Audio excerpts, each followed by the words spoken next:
Chapter 475. Mrs. Hua, please don't cross the line. If there was anything in Li Qianshua's life that was a taboo for her, it was her children. If there was anything that could make her feel bad, it could only be her children. At the moment, Lu Tongjia thought that she had something on her. However, no matter what it was, she would not allow her to use this as an excuse to talk about her daughter. Qing Sang is innocent in this matter. Please don't involve her in this. I'm the one who wants to involve her? She insisted on marrying into our family. I don't know what kind of means she used. Lu Tongjia sneered, and the disdain in her eyes was clear. Hua Jinyao went to Lin City for less than 3 weeks, and he was already with your daughter. Hua Jinyao only went there to inspect the business. As soon as he came back, it became a marriage. When did your daughter and Hua Jinyao meet? Did you agree to this sudden marriage? At that time, you didn't know that she was your daughter, did you? At that time, your daughter was just an illegitimate daughter. How did she get together with Hua Jinyao? She put her foot on Hua Jinyao's shoulder. You found out about her parentage right after? What a coincidence. Before hearing this phone call, she didn't approve of Su Qingsang and Hua Jinyao being together. Now that she heard this phone call, she disapproved of it even more. Lu Tongjia said that Su Qingsang and Hua Jinyao's marriage was a conspiracy. Li Qianshua didn't want to be bullied. She was about to refute when old Master Li saw that she didn't come over and started to walk over. Li Qianshua cared about her father's feelings and didn't want to argue with Lu Tongjia in front of old Master Li. She could only look at her deeply, then turned and walked in the direction of old Master Li. Now that her daughter asked her what was going on, Li Qianshua couldn't tell Su Qingsang about Lu Tongjia in front of old Master Li. Nothing. I just thought that today is the day you meet the Hua family, but your mother-in-law ran out. I'm just a little upset. Mom, it's okay. Su Qingsang knew that Li Qianshua was worried about her, but she didn't think it was a big problem. Hua Jinyao has an apartment in the city. It's half an hour's drive from his company and only 20 minutes from the hospital where I work. In any case, I'll start work in 2 days. If Hua Jinyao and I live outside and don't come back often, we won't have the chance to spend time with my mother-in-law. Li Qianshua saw that Su Qingsang was still optimistic, but she couldn't think of things as simple as her. Knowing what Su Qinghui had done, Lu Tongjia put Su Qingsang in the same category. Li Qianshua knew that Su Qingsang would have to face some difficulties in the future. After thinking for a while, she squeezed Su Qingsang's hand hard. Qingsang, listen to me. Although Hua Jinyao is very good to you right now, you still have to be careful. Although for the time being, you can also avoid living outside. However, as long as Hua Jinyao is still related to his mother by blood, you will have to face her in the future. Hua Jinyao may be on your side now, but no one can tell what will happen in the future. I don't recommend that you go back to your parents' house if you have a problem. But if that day really came, the Hua family can't tolerate you, so don't let yourself be wronged. Come home directly. After saying all this, Li Qianshua's voice was still a little sad. No matter what, you are a daughter of the Li family. Su Qingsang looked at Li Qianshua and felt warmth in her heart.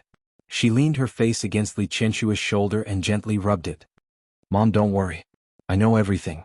She really knew everything and she really wouldn't let herself be wronged. What's more, she was willing to believe in Hua Jinyao. She believed that he wouldn't let her be wronged. Li Qianshua couldn't be optimistic, so she had some worries in her heart. On the one hand, she was still a little worried, but on the other hand, she hated Su Qinghui even more. If he hadn't done this, how could her Qingsang have experienced such a thing? How could she be looked down upon by her in-laws? Su Qinghui, I will never forgive you.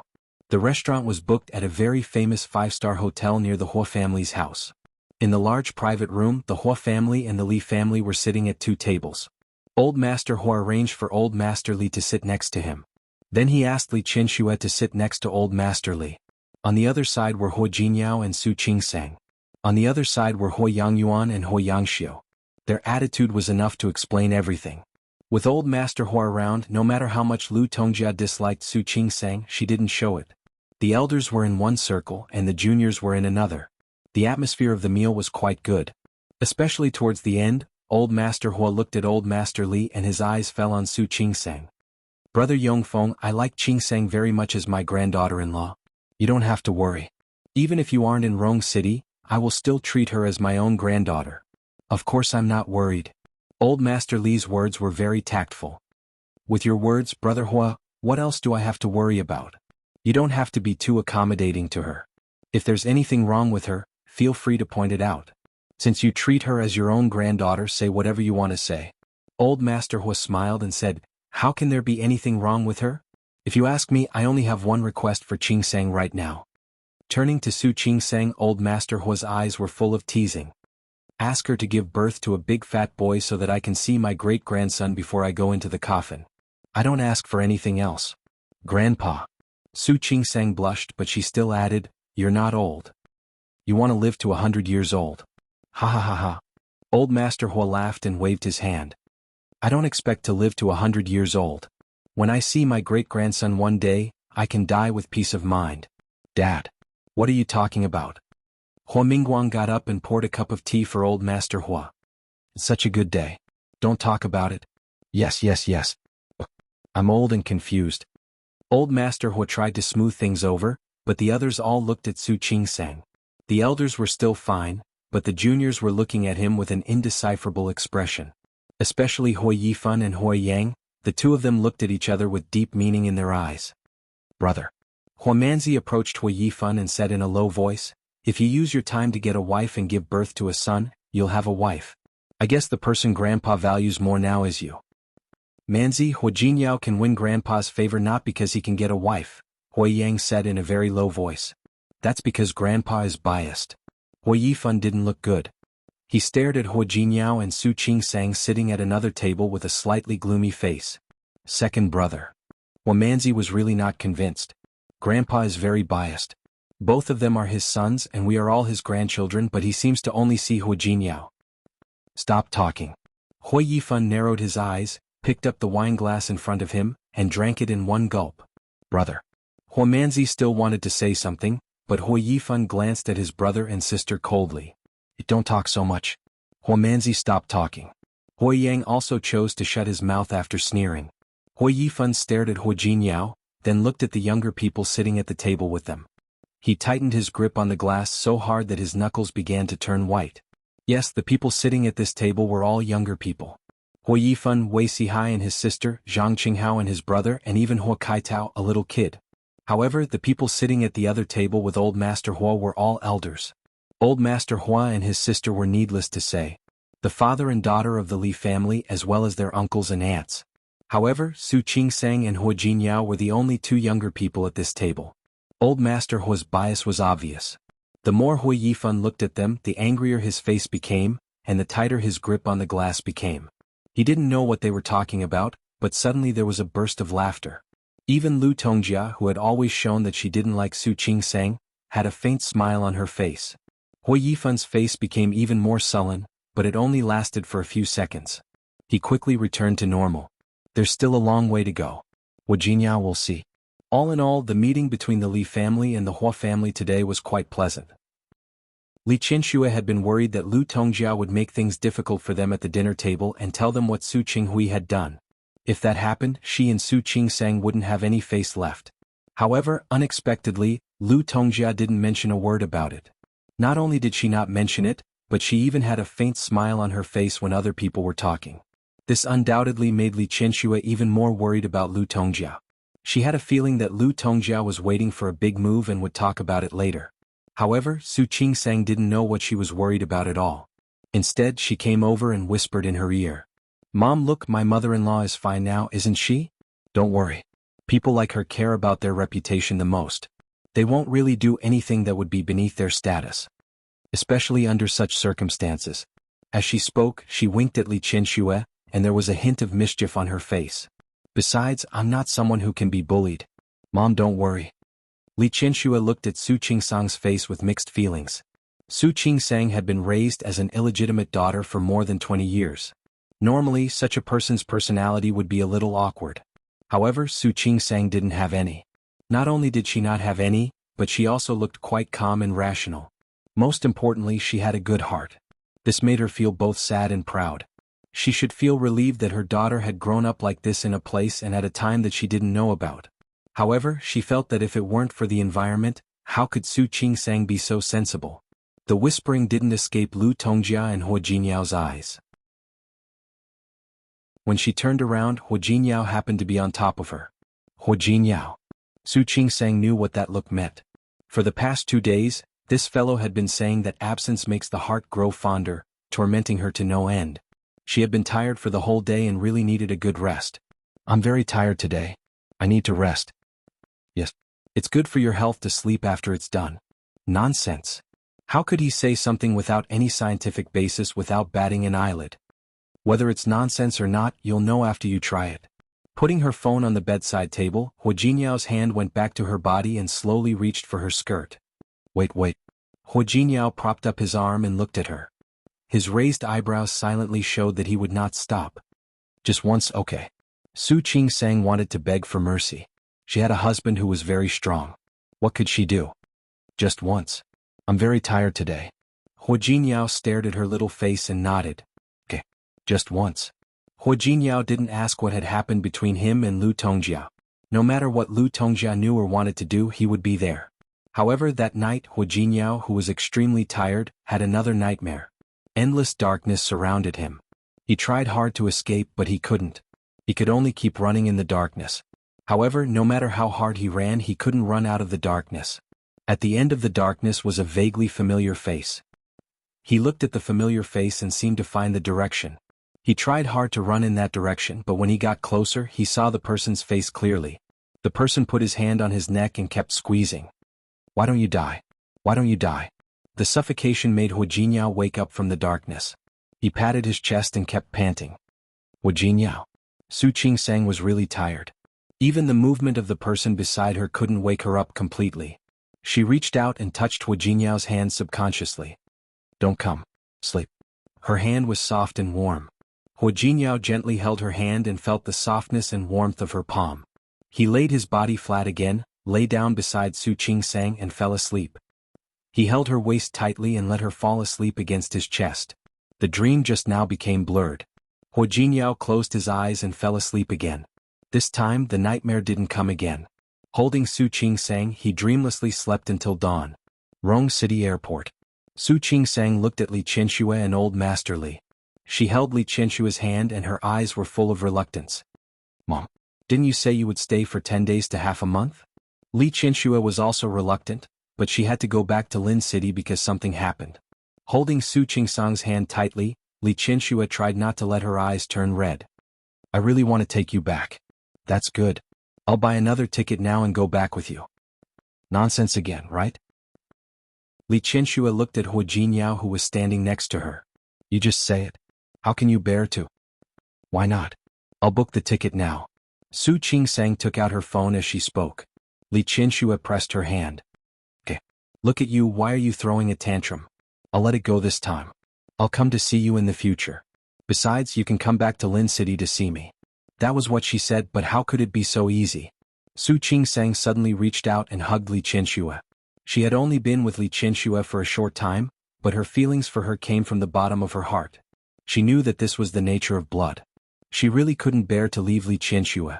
Li Qianxue put her hands behind Su Qingsang and gently patted her back. Su Qingsang stepped back, her eyes still a little red. She sniffed and looked at Li Qianxue. Mom, you must come to Rong City to see me again. I'll go back to Lin City to see you too. Okay. Li Qianxue nodded. I have something to do this time. When I'm done, I'll come to see you when I have time. Su Qinghui was still working at the Li Corporation. Li Qianxue felt that it was intolerable. In addition, Su Qinghui had been dragging his feet and refusing to sign. She couldn't stand these things. She needed to go back to Lin City to settle things with Su Qinghui. But she wouldn't tell Su Qingsang about this. She didn't need to know. She just needed to be happy and live her life well. She glanced at Old Master Li and motioned for Su Qingsang to talk to him. After Su Qingsang stepped away from her, she glanced at Hua Jinyao. Hua Jinyao immediately reacted, and the two of them took a few steps to the side. She didn't tell Su Qingsang that Lu Tongjia had overheard her call, because she couldn't figure out what Lu Tongjia wanted to do and what kind of attitude she would have. But she didn't want Su Qingsang to know about these things, so she had to tell Hua Jinyao. She told him about what Lu Tongjia had overheard her call that day and briefly mentioned what Lu Tongjia had said. After saying this, Li Qianxue looked at Hua Jinyao and said, Jinyao, I know you're a good person, but your mother does make me worry sometimes. So you don't mind me saying a few more words now, do you? In fact, after the last meal, she had told Su Qingsang some things about how to get along with Lu Tongjia. If flattery didn't work, then avoid the other party. As long as she didn't have any positive impulses and could maintain a superficial peace, it would be fine. However, if Lu Tongjia used her mother-in-law's identity to make things difficult for Su Qingsang, it would be a little awkward. At this time she could only let Hu Jinyao do it. Don't worry, Mom. I won't let Qingsang be wronged. That's good. When Li Qianxue spoke, she was still a little uncomfortable. Jinyao, don't blame me for being nosy. You also know that this child has been raised in the Su family as an illegitimate daughter. She has been wronged a lot since she was a child. I really don't want to see her be wronged anymore. Don't worry. I won't. I'm not an unreasonable person. If it's a small matter, it's fine to suffer a little. As a mother, I won't say anything. But your mother said that she cheated you into marrying her, and that she used a trick to make you marry her. These words sound too heart-wrenching. That's why I couldn't help. I know it all. After all these years, Hu Jinyao knew Lu Tongjia's personality very well. Don't worry. I know what to do. Besides, Qingsang married me, so she is my wife. I will definitely protect her. That's good. Li Qianxue had nowhere to put her guilt towards Su Qingsang. It was already past the best time to make up for it. In the future, she only hoped that Su Qingsang and Hu Jinyao would be fine. It was almost time to board the plane. Su Qingsang looked at Li Qianxue and wanted to say something. All right. Don't send me off. Grandpa and I will have company. You can go back. Su Qingsang nodded and looked at Li Qianxue. Finally, she couldn't help but take a step forward and stand in front of her. She whispered, Mom, if it's possible, you and my dad should part ways. To be honest, she really didn't have much feelings for Su Qinghui. Although he was her father, Su Yusin was different. In the past few days when she was free, she would send photos to Su Yusin, chat, and talk about Li Qianxue and old Master Li's situation here. Su Qinghui had gone to see Su Yusin. She could feel that Su Yusin was wavering. Chapter 477. The last thing Li Qianxue wanted to hear was Su Qinghui's name. She had returned to Lin City this time to settle the matter between her and Su Qinghui. All right. This is an adult's matter. You don't have to worry about it. Li Qianxue's words made Su Qingsang want to laugh. Mom, I'm already married. Do you still treat me as a child? I just want to treat you like a child. If Su Qingsang was still a child, she could start over with her and cultivate a mother-daughter relationship again. Unlike now, no matter how much he doted on his daughter, there were still more than 20 years between them. If Su Qingsang were still a child, she would have stopped her from studying medicine.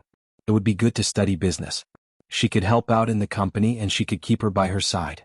Some things were in the past. It was too late for her to regret. But she didn't want to let go of the person who caused all this. Su Qingsang couldn't convince Li Qianxue, so she could only watch her enter the boarding gate and leave. Let's go. Hu Jinyao put his arm around Su Qingsang's shoulders when they could no longer be seen. Hu Jinyao. Su Qingsang suddenly turned to look at Hu Jinyao. Why do I feel a little uneasy? You think too much. Li Qianxue hated Su Qinghui so much right now. At most, she would divorce him and make him leave the Wuxia family without a penny. She would make him leave the Wuxia family with nothing. Li Qianxue wouldn't kill Su Qinghui, would she? If he wanted to make a move, he would have done it long ago. He didn't do anything impulsive when he was angry, and he probably wouldn't do it now either. Let's go. Maybe I'm thinking too much. He didn't think Li Qianxue was that pitiful before. Now that she knew what Su Qinghui had done, she truly felt sorry for Li Qianxue. Jinyao, do you think Auntie is now? If you want to know, I can find someone to investigate. Hu Jinyao knew that Xiang Kaiping was a good person. After spending a few months with Xiang Kaiping, he really respected her. No need. Su Qingsang thought of the information she had received before. Anyway, Su Peijian has already acknowledged her. I think she will get along well with her, right? Xiang Kaiping was a good person. She believed that Su Peijian would feel Xiang Caiping's kindness sooner or later. As long as she felt it, she would slowly accept Xiang Kaiping as time went by. At that time, Xiang Caiping's bitterness had finally come to an end. Hu Jinyao didn't think so. He didn't want a girl who was used to being the daughter of a rich family to suddenly recognize a woman with no power as her mother. Based on Su Peijian's personality, this matter was still a little uncertain. In any case, he had reservations. However, he wouldn't tell Su Qingsang this at this time. He didn't want her to think too much. Let's go. Go home. Yes. Let's go home. Su Qingsang also needed to prepare for work tomorrow. Not long after they left the airport, a plane slowly landed. Xiang Kaiping didn't expect to come back here after going around in circles. She had only been gone for a few months, but the things that she had experienced made her feel as if several years had passed. Mom, be careful. Su Peijian held Xiang Caiping's arm and smiled sweetly. You haven't fully recovered from your waist injury. You should be careful when going up and down stairs. I'm fine. I'm almost fully recovered. Ever since Xiang Caiping had acknowledged her as her daughter, she had gradually become more energetic. She didn't look like she wanted to live anymore. She took the initiative to do rehabilitation. Now, as long as she didn't carry heavy things or do strenuous exercise, she would have no problem living a normal life. You still have to be careful. Su Peijian held Xiang Caiping. When we get home, I need to hire 2 more caregivers to take care of you. I also need to hire a nanny. When Su Peijian said this, her expression was unexpectedly firm. I still need to work hard to earn money so that you can live a good life. Mom doesn't need you to do anything. Xiang Caiping had been happy because of Su Peijian these days. Speaking of which, although Su Qingsang's personality wasn't bad, she was still a little cold. After getting to know her, she could also joke around and get closer to her. However, she really didn't have anyone like Su Peijian who would say nice things to make her happy from time to time. Su Peijian had a sweet tongue and was also her biological daughter. After spending a few days together, Xiang Caiping not only sincerely accepted her as her daughter, but also became much closer to her. After calling a car, the 2 of them went to the house where Xiang Caiping used to live. Before coming, Xiang Caiping had already called the housekeeper who took care of her before and asked her to clean up the place. Before going to Lin City, she had originally asked the housekeeper to clean up the place when she had nothing to do. Now that the house was cleaned up, they could move in directly. Because Xiang Caiping liked a place with a yard, she bought this small villa after she earned her first sum of money and paid off the previous bank loan. It was 2.5 stories, not big, with a small yard on one side and a parking lot in the back. At that time, she felt that it was enough to live by herself, and there was still space with the housekeeper. When she was free, she would plant flowers and raise grass in front of the house. Look, I haven't taken care of it for a while, and the garden has deteriorated. Xiang Caiping entered the door and saw that the flowers and plants she used to live in had withered. It had snowed before, and even though the snow had melted now, some plants couldn't withstand the cold. She was so focused on her own yard that she didn't notice Su Peijian's expression. Su Peijian heard from Xiang Caiping that she also had her own business in Rong City and had saved some money, so she thought that it was a big business. Now that she saw this 2.5-story house, her heart sank. What kind of villa was this? Even the servants' apartments behind the Su family's main house were bigger than this. Peijian, come in. Xiang Caiping opened the door and gestured for Su Peijian to enter. Su Peijian immediately hid the disappointment on her face and walked forward with a smile. Mom, your place is so elegant. It's not good now. Look, the flowers and plants are all withered. I'll replant some later, and I believe that when spring comes, this place will look better. I believe you. I was too lazy to go upstairs, so I put the room on the first floor. There are 3 rooms upstairs, and you can live in the master bedroom, the biggest one. Okay. I'll listen to you, Mom. As Su Peijian spoke, she carried her luggage upstairs. The corners of Su Peijian's mouth tightened as she looked at the small house. Until she entered the door and looked at the room in front of her. It was bigger than the average room. But it couldn't compare to her room in the Su family. Xiang Caiping was packing her luggage downstairs. Su Peijian threw the luggage on the floor and lay on the bed with a dark face. The quilt and bed sheets were newly changed and they still had the smell of sunshine. But to Su Peijian, such a small room made her feel uncomfortable and uncomfortable. Staring at the ceiling above her, her mood became even gloomier. There was no dreamy white gauze like a princess, no gorgeous crystal chandeliers. She resisted the urge to scratch her head and forced herself to calm down. I'm no longer the eldest daughter of the Su family. Su Peijian. She kept reminding herself in her heart, and continued to deepen the hatred. After a few minutes, when Su Peijian had calmed down, Xiang Caiping also went upstairs. Peijian. How is it?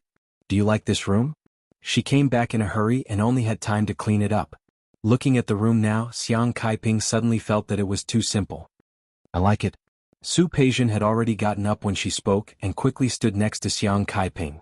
I like it very much. Really? Xiang Caiping felt a little guilty. Don't you think the room is too small and there are too few things? Mom? Su Peijian hooked her arm. Who am I now? I'm not the eldest daughter of the Su family. I'm already very satisfied to have a room like this. Xiang Caiping was pleased that she was so sensible. It's good that you like it. Don't think about work for now. Stay here and have fun for a few days. There are some good places in Rong City. As for what to do, we'll talk about it later. Okay. I'll listen to you. Su Peijian looked like a filial daughter. Xiang Kaiping was even more satisfied. She also felt a little sorry for her. In her heart, she decided to hand over the management of the two supermarket chains to Su Peijian. She believed that with something to do, she would not think about what happened in Lin City before. After discussing with Old Master Hua, Su Qingseng and Hua Jinyao finally got Old Master Hua to let them live in an apartment in the city. However, Old Master Hua asked them to go back to the Hua mansion for dinner on the weekends. Naturally, Su Qingseng agreed to this condition. The next day, Su Qingseng finally started to work. Monday morning was the time when the hospital was the busiest. As soon as Su Qingseng arrived, someone from the unit arranged for a female employee to come over for a physical examination. She did not even have time to greet the other colleagues in the department before she was dragged into work. For the whole morning, Su Qingseng was so busy that she did not even have time to drink water. It was not until noon that there were fewer people in the hospital. Sun Huiya finally had time to introduce the colleagues in the department to Su Qingseng. Su Qingseng had already met one of her students, Zheng Qinyu, the male doctor from before. It was also at this time that Su Qingseng realized that although Zheng Qinyu was a man, he was quite skilled in business. He was one of Sun Huiya's favorite students.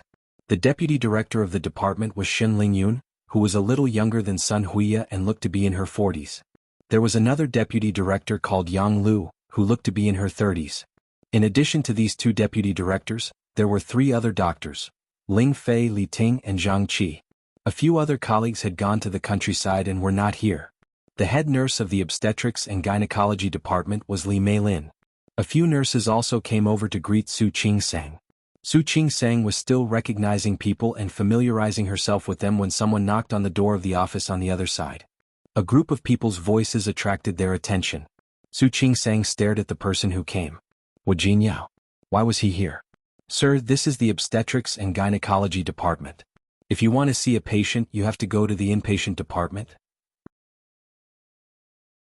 Chapter 478. I'm here for her. Hua Jinyao's words made everyone in the office look at Su Qingseng. Su Qingseng felt extremely uncomfortable. What was Hua Jinyao trying to do? It was her first day at work. Su Qingseng winked at Hua Jinyao and winked. However, Hua Jinyao didn't seem to notice the look on her face. He took a few steps forward and stopped in front of Su Qingseng. At the same time, he carried a box in his hand and placed it on the desk in the middle of the room. It's my first time here, so I didn't prepare any gifts. I bought some snacks from Xiangshan House for you. I hope you like them. Everyone's eyes lit up in the office of Xiangshan House. Xiangshan House was a big restaurant. Not only did it have good food, but it was also famous for its snacks. It was said that the ancestors of the pastry chef were royal chefs who specialized in making snacks. Later he came to Xiangshan House and set the rules. 3 kinds of snacks a day and only 20 servings of each kind. There were no more snacks after that. Although 20 servings was a lot, Xiangshan House was open from morning to night. Every day, countless people lined up to buy snacks. If you wanted snacks, you had to order them in advance. However, it was Su Qingseng's husband's first day at work and he brought snacks from Xiangshan House. Su Qingseng hadn't been in Rong City for long, but Hua Jinyao had taken her and Li Qianxue to Xiangshan House once. Naturally, she knew the story behind it. What on earth was Hua Jinyao doing? She couldn't help but stare at him. However, Hua Jinyao acted as if he didn't see it. He turned to the others in the office and said, "Hello. My name is Hua Jinyao, Su Qingseng's husband." "Hello. Hello." A group of women stared at Hua Jinyao. Those who were married, such as the chief doctors, looked a little better. After all, the children were grown up and they were too embarrassed to stare at him. However, the look in the eyes of the young nurses was different. They looked at Hua Jinyao with amazement. They looked at each other with amazement in their eyes. "Hello." Hua Jinyao saw Sun Huiya standing in the office. "Are you the chief?" Hua Jinyao looked at the name tag on her chest. "Chief Sun?" "I am." Qingseng is still young. If there's anything she doesn't understand, Director Sun should teach her more. Sun Huiya had also seen Su Qingseng's work in the morning. She had a good impression of this student of hers, who worked as soon as she arrived and didn't meddle in other people's business. "You're welcome, Mr. Hua. We'll all be colleagues in the future and we'll learn from each other. There's no need to take care of each other. You're welcome, Director Sunday. Just call me Hua." Hua Jinyao grinned, revealing his white teeth. He was handsome and his smile was bright and friendly. Sun Huiya liked Hua Jinyao even more. After Director Sun were the two deputy directors, Shen Lingyun and Yang Lu. Hua Jinyao said what he wanted to say and greeted everyone present. He said nothing more than that Qing Sang had just arrived and hoped that everyone would take care of her. Finally he seemed to notice Zheng Qinyu. He stood in front of him and looked at the white coat he was wearing. Which department is this doctor from? I'm also in the gynecology and obstetrics department. Zheng Qinyu smiled and extended his hand. Hello. Good, good. Hua Jinyao held Zheng Qinyu's hand and looked him up and down. He pretended to say casually, Dr. Zheng, you look so young. You don't have a girlfriend yet, do you? Yes. I've been busy with work.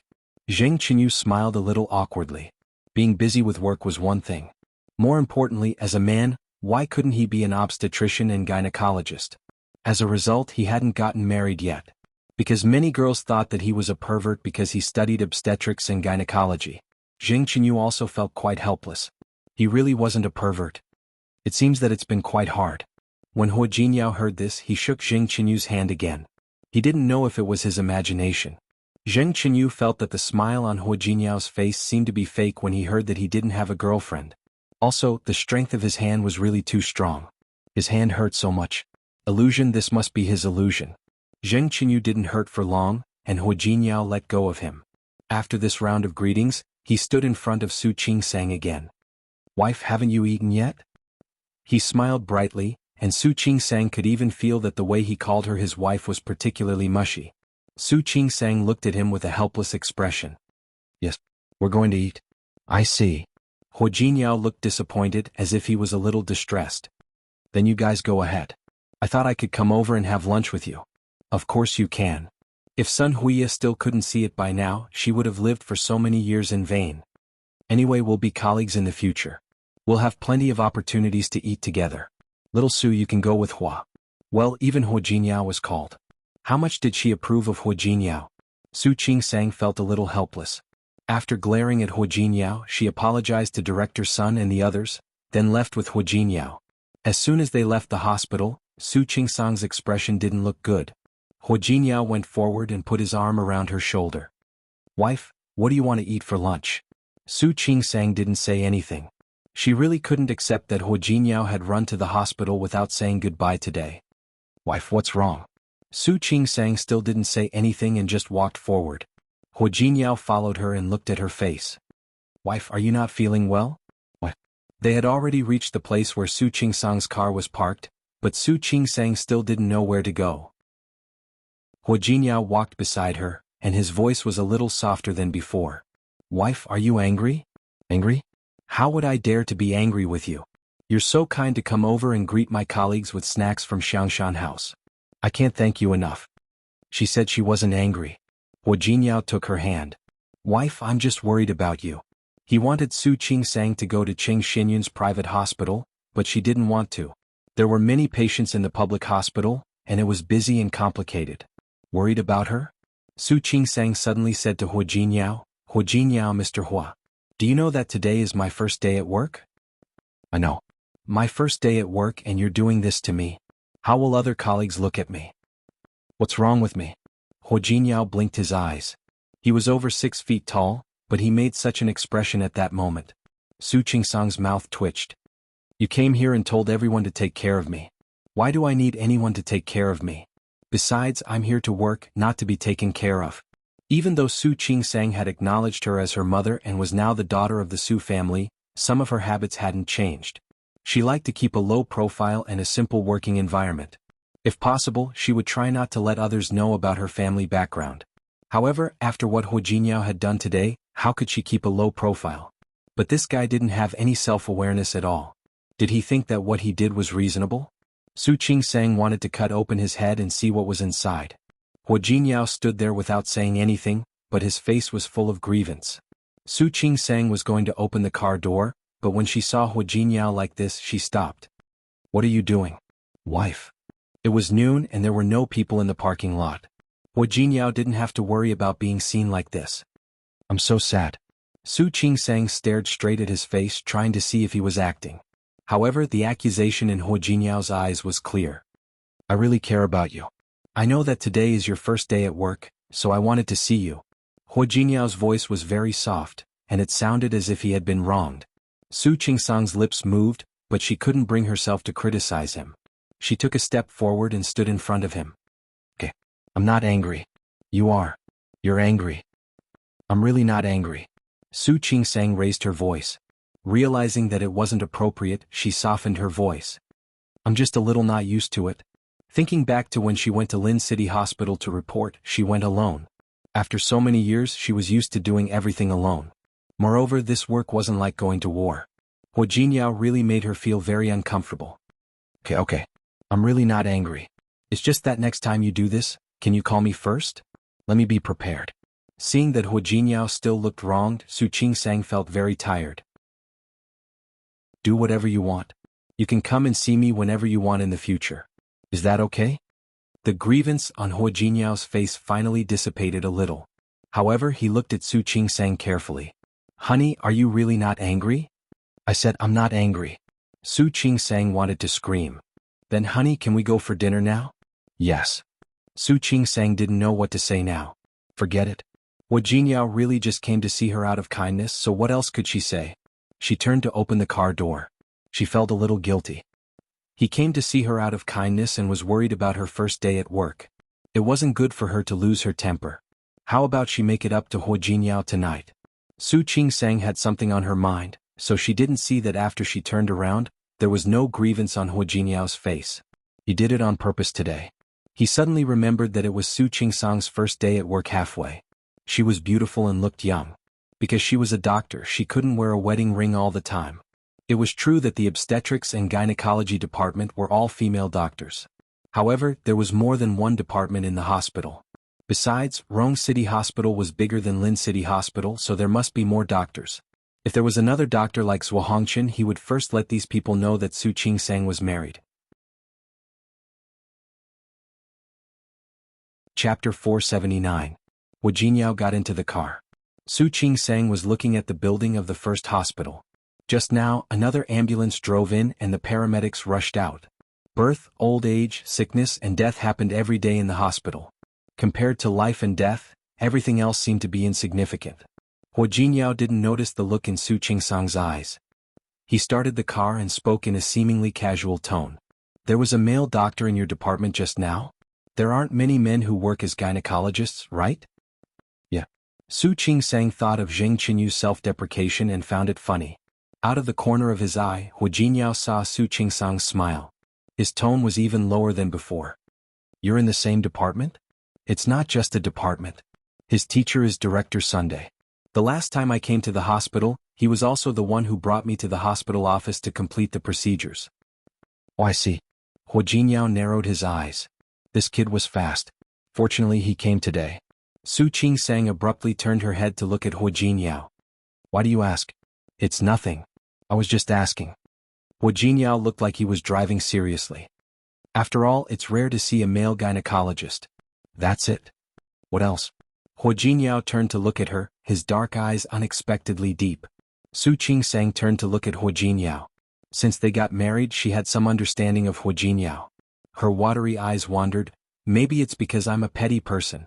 I always feel that you suddenly came here not to see me, but to let others know that I'm married. Hearing Su Qingsang's words, Hua Jinyao suddenly frowned in discomfort. Wife, how can you think of me like that? Su Qingsang stared at him without blinking. She couldn't be blamed for being narrow-minded. Hua Jinyao really seemed like the kind of person who would do such a thing. Hua Jinyao parked the car on the side of the road and pressed his hand against his heart. Honey, I'm so sad. How could you think of me like that? Su Qingsang was dumbfounded. She watched as Hua Jinyao turned his face to the other side, only showing her the back of his head. It was obvious that he was hurt by her. Hua Jinyao. Su Qingsang reached out to pat his shoulder, but he refused to turn around. Su Qingsang put her hand on her forehead and looked at his back. She felt a headache coming on. I'm sorry. I was wrong. Hua Jinyao still didn't turn around. Su Qingsang said helplessly, I was wrong, okay? I shouldn't think of you like that. Seeing that Hua Jinyao still hadn't turned around, Su Qingsang had to take a step back. How about I make it up to you when we get home tonight? Hua Jinyao finally turned around. Really? Really? Su Qingsang had already made up her mind. He nodded heavily, his expression serious and sincere. Now, Can you not be angry? You promise you won't think of me like that next time? I promise. Su Qingsang did feel guilty. He came to see her out of the goodness of his heart to see what she was thinking about just now. Okay, you have to make it up to me tonight. Of course. Su Qingsang took another step back. He didn't know that the compensation the two of them were talking about was completely different. Huo Jingyao was satisfied, but the expression on his face was still very serious. Honey, don't think of me like that next time. I told you there won't be a next time. Su Qingsang felt extremely guilty. He was just short of raising 3 fingers and swearing. Then let's go. Huo Jingyao started the car. His voice was a little lighter than before. You have to work in the afternoon. Let's just eat something. Su Qingsang nodded. She wasn't particular about food. Her phone happened to ring at that moment. She looked down at her phone, so she missed the flash of cunning in Huo Jingyao's eyes. Since she had said that she would make it up to Huo Jingyao, Su Qingsang went to the market to buy vegetables after work. She had just started work, so it wasn't her turn yet. She left after saying goodbye to Sun Huya. She used the phone app to find the nearby shopping malls. She had used her free time to search for some local specialties in Rong City. Now it was easy to buy vegetables according to the menu. Because when she lived with Xiang Kaiping, she would also help her cook.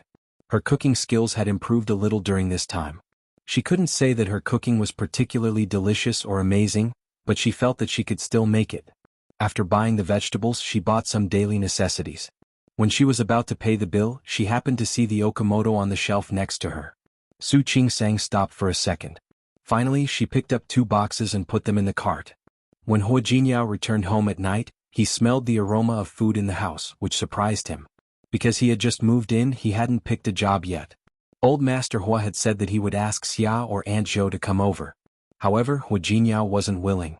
He had already asked Yang Wenshang to pick the people, but it would take some time to pick the right and trustworthy people. When he entered the kitchen, he saw Su Qingsang busy at the cooking table. Her movements weren't very fast, but she looked very skilled and smooth. The aroma of food wafted over and the beautiful figure busy at the cooking table. Huo Jinyao's heart moved slightly. You're back? Su Qingsang heard the voice and didn't turn her head. She scooped the dishes out of the pot and said, Wash your hands. Dinner will be ready soon. Huo Jinyao didn't wash his hands. Instead, he took a step forward and put his arms around her waist. He lowered his head and took a deep breath on her neck. Honey, you smell so good. Honey, you smell so good. Stop it. How could she smell good with the smell of oil? Really smells good. Huo Jinyao leaned over and kissed her face. Honey, why did you think of cooking for yourself? What do you think? Didn't he make a scene at noon and ask her to make it up to him? Wasn't she making it up to him? Huo Jinyao's heart moved slightly and he couldn't help but kiss her lips. Su Qingsang quickly dodged. I said stop it. Wash your hands and eat. Okay. Huo Jinyao nodded, but he didn't forget to steal a kiss. Only then did he wash his hands under Su Qingsang's reproachful gaze. The dishes Su Qingsang made were relatively simple, home-cooked dishes. 4 dishes and 1 soup. The soup was chicken soup that had been stewed as soon as she came back. Have a bowl of soup first. Su Qingsang scooped a bowl of soup for Huo Jinyao. I specially read the recipe online and cut 2 shiitake mushrooms into it. Try it. Huo Jinyao took a sip and looked up at her. Yes, it smells good. Drink more if it smells good. Su Qingsang looked at the admiration on his face and seemed to feel a little embarrassed. Well, because I came back late, I used a pressure cooker to make it. Next time when I'm resting, I'll stew it in a clay pot. Should taste better that way. It's okay. It's very good. Huo Jinyao looked at Su Qingsang. You bought so many things today. Did you carry them all back by yourself? Yes. Su Qingsang nodded. Not much. It's just 2 big bags. You should have called me. I would have come back to help you carry them. No need. Don't look at me because I'm thin. I'm very strong. Of course, my physical strength is not bad either. Su Qingsang wasn't bragging. To put it bluntly, working in a hospital, especially for doctors like them, women were treated like men, and men were treated like animals. Sometimes, when pregnant women were tired and there were not enough hands, doctors had to help carry them. Sometimes there were consecutive surgeries. Without a certain amount of physical strength and endurance, it was impossible to persist for a day. Are you strong? Why don't I think so? Of course I can't compare to you, but I'm much better than ordinary girls. Really? Huo Jinyao touched his chin and looked at the smug look on Su Qingsang's face. Then why can't you last long in bed every time? Hu Jinyao. Su Qingsang couldn't listen to it anymore.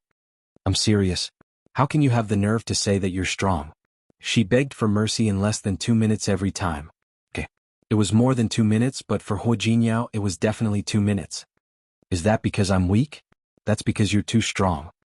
Hearing that, Hu Jinyao stopped picking up the bowl and leaned half of his body forward to get closer to Su Qingsang.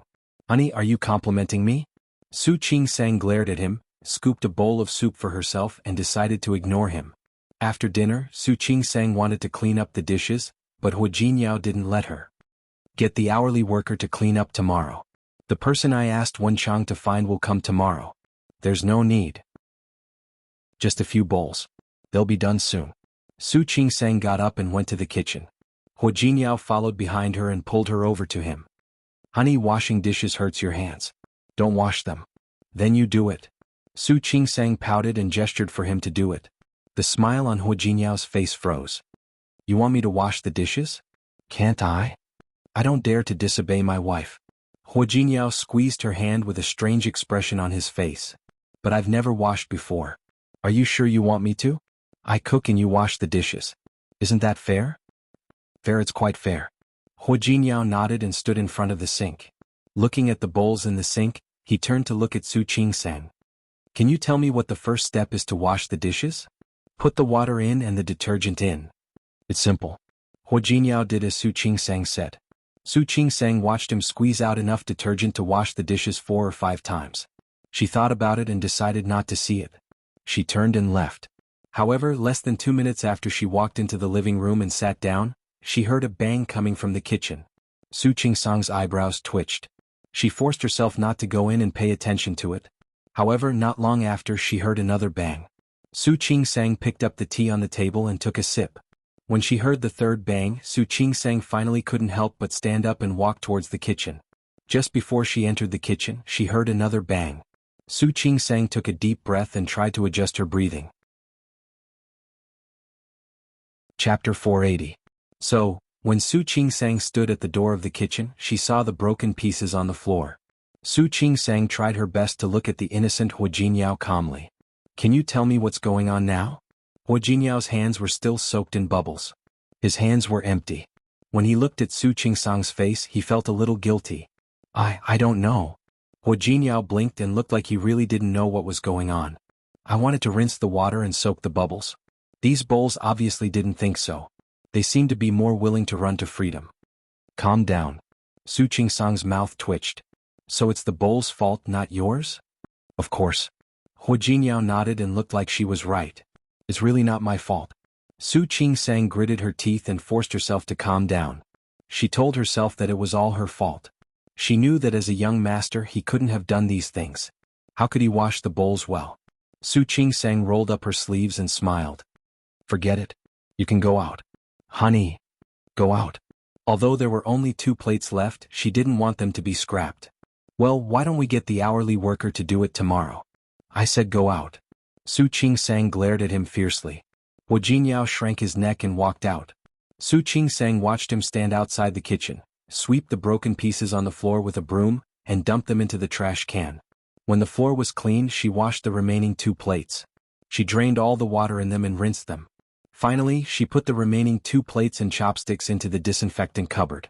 While she was doing this, Hu Jinyao stood at the door of the kitchen and watched. Seeing that Su Qingsang had tidied up the kitchen, he felt a little guilty, which was rare for him. Honey, I'm sorry. I really didn't mean it. Don't say it. It was all her fault. She shouldn't have expected Hu Jinyao to wash the dishes. It wasn't something he could do at all. Honey, are you angry? No. She wiped her hands clean, turned off the kitchen light, and went back to her room. How dare you deny it? You look angry.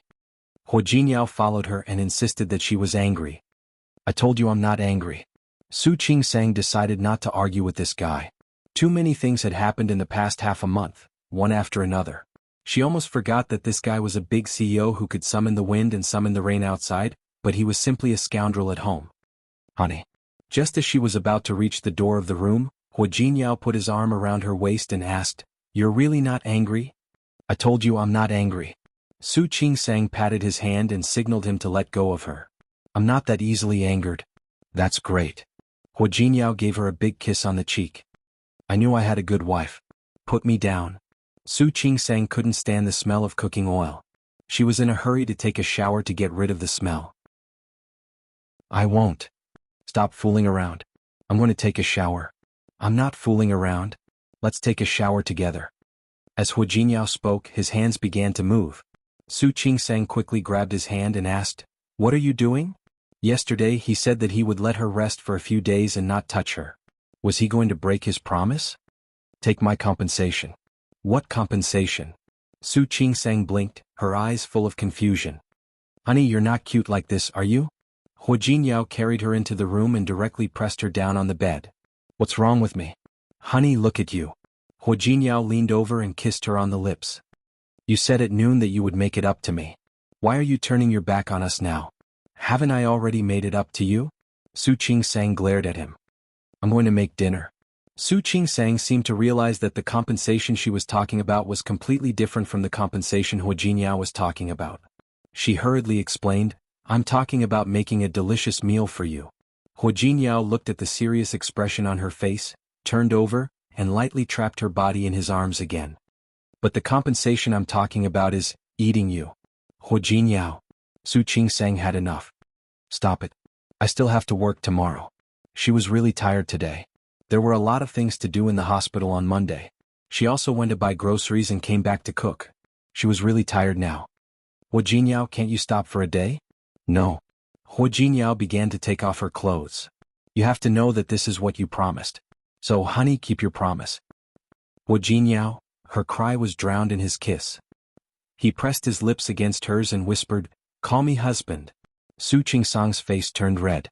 Are you going to call me that? There had been too many things happening recently, and Hua Jinyao hadn't been satisfied. Be good. I'll only do it once. If you're not good, I won't hesitate to do it a few more times. No. Su Qingsang realized that her voice was a little hoarse. She looked at Hua Jinyao. This guy was used to threatening her. Husband. Call me that again. Husband? Hua Jinyao was satisfied, but he didn't keep his promise. Instead, he came a few more times as if he had tasted the meat. It couldn't be helped. This was the only time Su Qingsang was willing to give in, and only when she gave in would she call him hubby in such a soft tone. He really didn't want to tell her that he was even more excited when she called him husband. It was better not to let her know such a little secret. But did Su Qingsang really not know? Of course not. Su Qingsang checked a pregnant woman's body, wrote a checklist for her, and set up a file for her next prenatal checkup. After a busy morning, Su Qingsang's back was a little weak when she got up. She couldn't help but reach out to rub her back. Dr. Su, are you tired? Li Meilin looked at Su Qingsang with some concern in her eyes. Our hospital is like this. When we're busy, we'll be in a daze. You might not be used to it yet. It's okay. What made Su Qingsang feel tired was not the small things in the hospital, but the torment of Hua Jinyao last night. She was clearly making chicken soup. Why did she feel that Hua Jinyao might have drunk tonic soup? Dr. Su. Li Ting's voice interrupted Su Qingsang's thoughts. She put away the medical records on the table and looked at her. What's wrong? It's embarrassing to say it. I also know that you just came and it's not your turn to be on duty yet. But, Li Ting looked a little uncomfortable. Can you help me after work tonight? Sure. No problem. Su Qingsang agreed so quickly that Li Ting didn't need to explain the rest. It's my boyfriend's birthday today. Li Ting put her hands together and looked at Su Qingsang gratefully. Thank you so much. You're welcome. It's a small matter. She was only on duty. She had promised Hua Jinyao to have dinner with him tonight, but it seemed that she couldn't do it now. When it was time to get off work, Su Qingsang checked the patients and expectant mothers in the ward again. She went back to the office and planned to eat the takeout she had just ordered. She just sat down and opened the takeout package.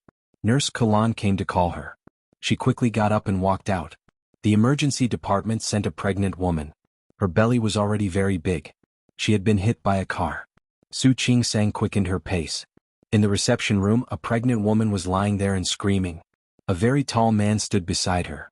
Su Qingsang immediately went up to examine the pregnant woman. The pregnant woman suddenly grabbed her hand, pointed at the tall man standing beside her and said, Doctor, have someone keep an eye on him. Don't let him run away. He hit me. It's him? Su Qingsang looked at the pregnant woman who was so agitated and patted her hand. Calm down. I'll examine you first. Yes, examine carefully. Don't let this person run away. Su Qing-sang nodded and took out a stethoscope from her pocket. The moment she put it on, she glanced at the tall figure behind her from the corner of her eye. Just one look and she was stunned.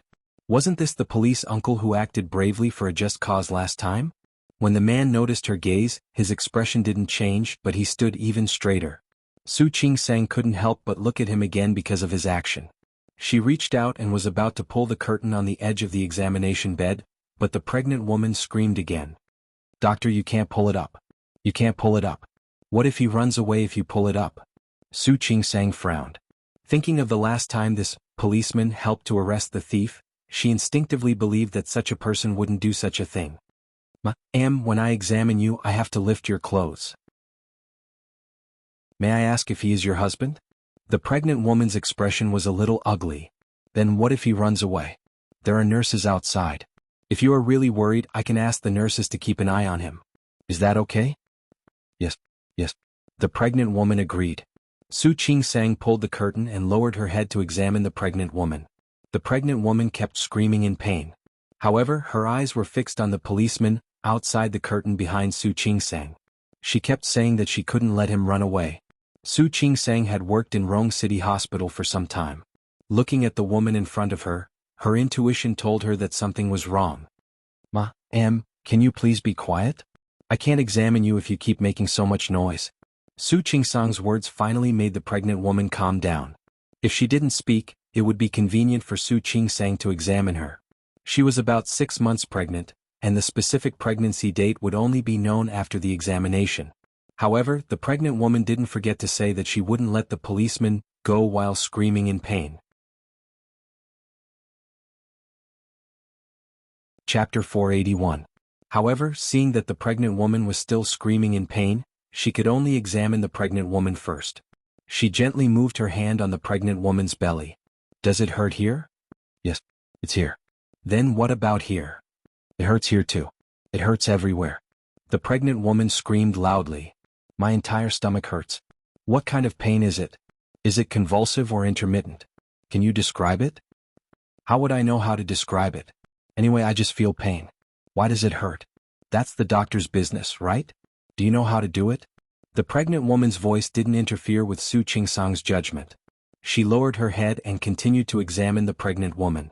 Finally, Su Qing-sang straightened up and looked at the pregnant woman lying there. Madam, there's nothing wrong with your body. Everything looks normal. Normal? How is that possible? The pregnant woman suddenly sat up. Her movements were very nimble. How can it be normal? I was hit by a car. I was hit by a car he was driving. As she spoke, the woman pulled the hem of her clothes and was about to sit up. Su Qing-sang looked at the woman's nimble movements and had an idea in her mind. However, before she could move, the pregnant woman seemed to have thought of something. She didn't get up but grabbed Su Qing-sang's hand. Are you a doctor? Do you know how to treat patients? I was hit by a car. How can I be fine? Su Qing-sang frowned as she looked at the pregnant woman holding her hand. It was such a spirited voice and holding her hand so hard. It would be strange if there was a problem. Madam, can you let go of me first? I won't let go. What kind of doctor are you? My stomach is hurting now. I was hit by a car and my stomach hurts. How can you say that I'm fine? As the pregnant woman spoke, she didn't let go of Su Qing-sang's hand and covered her stomach with one hand. It looked like she was in pain. Su Qing-sang calmed herself down and said, Madam, is this okay? I checked you just now and everything is normal. But if you still feel pain, I'll write you a list and you can go for further examination. Okay. I want a full set of examinations. The pregnant woman's voice was full of energy. But soon she covered her stomach and cried. Su Qing-sang looked at her and thought of one of the possibilities she had just mentioned, so she looked at her and asked tentatively. Our colleagues in the ultrasound room should be off work at this time. You might not be able to get an ultrasound today. Why don't you come again tomorrow? How can I come tomorrow? My stomach is going to kill me tomorrow. When the pregnant woman screamed, Su Qing-sang had already confirmed her guess, but she still added another sentence. Of course, you can also go through the admission procedures now and stay here for one night. You can go through the checkup tomorrow. Then I'll stay for one night. What the pregnant woman said confirmed Su Qing-sang's guess. She nodded and said, All right, I'll write the admission form for you. I'll ask the nurse to take you to the ward now. Is that okay? I want that person to do it. At this time, the pregnant woman did not forget to point at the tall man outside. He bumped into me. Of course he has to send me home. He's going to pay for you. You have to pay a deposit if you want to stay in the hospital. Yes. Let him pay the deposit. The pregnant woman was relieved. Su Qingsang asked Kalan to take the pregnant woman to the ward. She watched the pregnant woman walk out, not forgetting to tell the tall man not to leave. She told him to wait and teach him a lesson. Then she looked at the tall man. The police officer was also looking at her. He had been standing outside just now, so he had heard what Su Qingsang said. Looking at him from a close distance, Su Qingsang found that the man's facial features were not only handsome, but also strong. His skin was the color of wheat and he looked healthy. He also had a strong body, which was obvious that he worked out regularly. Where do I pay? The man didn't seem to notice Su Qingsang's gaze and asked casually. Listening to the voice, it sounded a little cold. Su Qingsang waved her hand and said, "There's nothing for you to do here. You can go now." Zhang Yichen didn't expect to hear something like that. He was dazed for a second and asked, "What did you say?" "I said you can go now. There's nothing for you to do here." Zhang Yichen still stood there without moving. Su Qingsang raised her eyebrows and blinked at him. "Am I wrong? The one inside isn't trying to blackmail me?" Zhang Yichen finally looked at Su Qingsang and asked, "How did you know?" She screamed so loudly, but the sound of the baby's heart was very strong. She was screaming in pain, but she didn't look nervous at all. If she was really worried about the baby, she wouldn't have the time to ask you for help. She would have cried and begged me to save her baby. Anyway, she probably just wanted to blackmail you. Even if she didn't, she just wanted to take this opportunity to blackmail you. If you don't leave now, are you going to wait for her family to come and ask you for help? Zhang Yichen looked at Su Qingsang with a hint of surprise in his eyes and said seriously, "You're very smart." "You're welcome. It's normal." Su Qingsang made a gesture of invitation. She had a feeling that the pregnant woman would call for help since the man in front of her was such a big man. If she was right, the help should be here soon. "Thank you." Zhang Yichen's car had a dashcam. However, the woman was a pregnant woman and she was screaming so miserably. He could only choose to send him to the nearest hospital. As for whether the woman was blackmailing him or not, he didn't think too much at the time. When the pregnant woman walked into the hospital, he realized what was going on. However, he thought it would take him some time to solve the problem. He didn't expect to meet such a smart doctor. His eyes fell on the name tag on Su Qingsang's chest. Su Qingsang's name was written on it. "You're welcome. You should leave now." "I'm afraid you won't be able to leave if you don't leave now." Zhang Yichen nodded but didn't listen to her. "What will you do if I leave?" Su Qingsang wanted to laugh. She looked at the serious look on the man's face and said half-jokingly, "Yeah. What will I do? I'll let you go. Maybe I'll pay for the medicine myself. If worst comes to worst, that woman might start pestering me. What a headache. Then I'll go pay for the medicine." "I'm kidding. Were all police officers so serious nowadays?" Su Qingsang was afraid of him. "I'm sorry. I'll be fine. But if you don't leave now, I'll really be in trouble." Zhang Yichen gave her a meaningful look. He remembered that he had a mission later, so he nodded to Su Qingsang and left. When he walked to the entrance of the hospital, he saw 3 to 5 men walking in this direction in a hurry. He raised his eyebrows and took a step to the side. He heard the leader of the group say, "Where's that guy? Hurry. I can't let that bastard get away." Zhang Yichen heard Su Qingsang's words, but he was still worried. On the one hand, he was curious about how that woman would solve the problem. He glanced at the time. He had about 15 minutes left, so he decided to follow the men. Su Qingsang had guessed that someone would come to make trouble for her, but she didn't expect it to be so soon. Seeing the fierce look on the leader of the group, she calmly said, "Hello, you're Li Hong's family, right? She's been transferred to the inpatient department." "The inpatient department? She's in the hospital? Is my son okay?" Li Hong's husband asked in a loud voice. Su Qingsang felt her ears hurt. She nodded and said, "My son is fine. We've done a preliminary check, but your wife was worried." "Where's that guy?" Li Hong's husband rolled up his sleeves, looking like he was going to get even with someone. "I told him to pay the hospital fee. He should be back soon," Su Qingsang said calmly. Li Hong's husband glanced at the men behind him and said, "Let's go. Go block the way."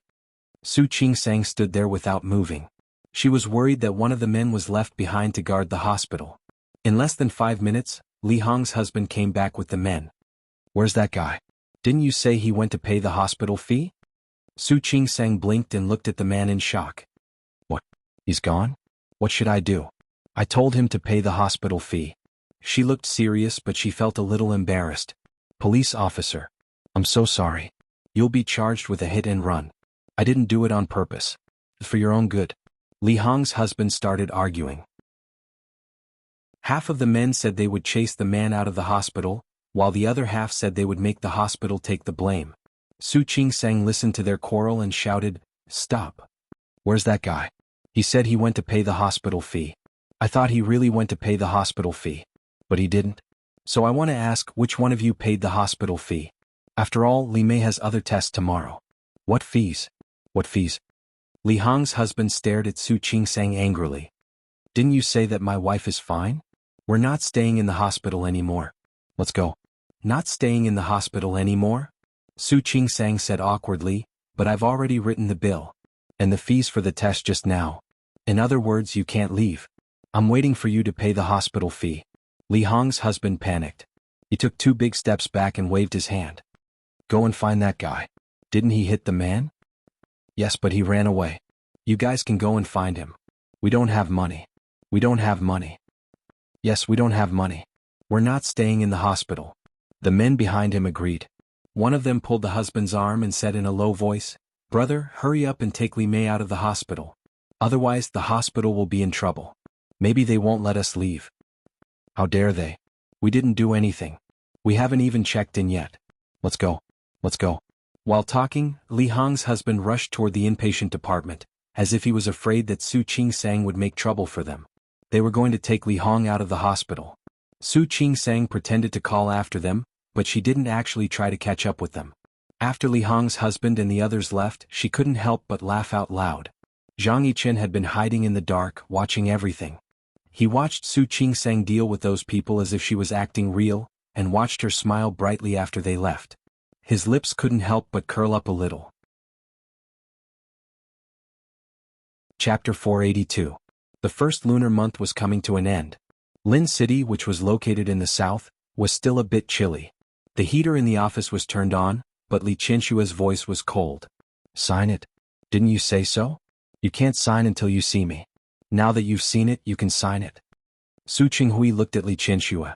He hadn't seen her for more than a week. He never knew that there would be a day when he would miss someone like this. Moreover, it was someone who had already become his ex-wife. Qinshu, I don't want to sign. Li Qinshu gritted her teeth and was about to explode. But she resisted. Su Qinghui. I always thought that you were a gentleman, but now I realize that you can't even be called a villain, let alone a gentleman. Are you getting more and more skilled at going back on your word? I'm not going back on my word. He just didn't want to cut off the last connection with her. If he broke off this connection, it would be difficult for him to even see Li Qinshu in the future. I just can't bear to part with you. Li Qinshu looked as if she had heard the funniest joke in the world. There was only mockery on her face. You can't bear to part with me? Or are you reluctant to part with the wealth of the Li family? Before Su Qinghui could say anything, Li Qinshu interrupted him. Su Qinghui, if you still want to save face, don't force me to go too far. I've seen what you've done for the Li Corporation all these years. But I've already given you what I should. Let me give you a piece of advice. It's better not to be too greedy. Otherwise, the gains will not make up for the losses and you'll end up with nothing. Qinshu. Su Qinghui knew that Li Qinshu had lost all trust in him after more than 20 years of cold treatment, neglect, and what happened to Su Qingsang. But even if she didn't believe him, he still had to say, I don't want any of the Li family's assets. I can also return all of the Li Corporation's shares. Even the houses, funds, and stocks under my name, as long as you say it, I can transfer them all to your name. I just hope we don't get divorced. Li Qinshu had run out of patience. It was just a few sentences. He didn't say he was annoyed, but she was tired of listening to him. Yes, not divorce. If you don't divorce, you will still be the son-in-law of the Li group. If you don't divorce me, you will still be my husband. Wouldn't that mean you could do whatever you wanted? Su Qinghui, do you really think that I'm still that ignorant little girl from more than 20 years ago? Do you really think that I can do whatever you want just because I love you? I didn't think so. In fact, if he could turn back time, if one day he knew that he would fall in love with Li Qinshu, he would definitely have treated her better back then. She wouldn't have done so many wrong things, causing her to be irredeemable. All right. I don't want to talk nonsense with you. Sign it. Li Qianxue pushed the divorce agreement to Su Qinghui. He sat across the desk from her. For the divorce agreement, she called Su Qinghui several times after she came back, but he refused to sign it. He only said that he would sign it after seeing her. She didn't want to see him, so he came to the company. Li Qianxue felt annoyed and disgusted. She hated herself for being blind back then. How could she fall in love with such a shameless, vulgar man who had no bottom line? Her name was tied to Su Qinghui's for even an hour, let alone one more day. Qianxue. Su Qinghui looked at the agreement in black and white and felt his eyes begin to sting. Can you give me another chance? How much she had loved him in the past, how much she had fawned over him, how much she had humbled him now. As time passed, the roles between the two of them had been swapped. Give you a chance? What chance? A chance to hurt me? Or a chance to lie to me? Thank you, no need. Su Qinghui, I'm really not that cheap. She had given her all for more than 20 years. For this man she had even become a mistress. She had also borne the notoriety. She had done things that were out of her character. However, this man had used her love to stab her again and again. Li Qianxue blinked her eyes and suppressed those negative emotions. It's enough for someone to say that I'm cheap once. I won't be cheap a second time. Su Qinghui, I've been cheap in front of you for more than 20 years. Isn't that enough? Qianxue, I didn't. Su Qinghui began to feel uncomfortable because of her words. He wanted to explain, but she didn't give him a chance. You gave me a cold shoulder for more than 20 years because of Xiang Kaiping. You even asked me to help that woman raise her daughter for more than 20 years. To be honest, I really feel that even if I was cheap back then and accidentally provoked you and forced you to marry me, I owe you. But after so many years, I should have paid off what I owe you, right? It would have been better if she didn't say it. The more she said, the more Su Qinghui felt uncomfortable. Don't say it anymore. Qianxue, I beg you. Don't say it anymore. He knew what he had done better than she did. It was also because of this that he regretted, felt guilty, and blamed himself. Okay, don't say it. Let's get back to business. Sign it. I really don't want to keep arguing with you. It's too boring. Li Qianxue didn't want to bring up the past. She remembered when she got married, she naively thought that she could move Su Qinghui. She stubbornly believed that as long as she was given time, one day she could make Su Qinghui fall in love with her through hard work.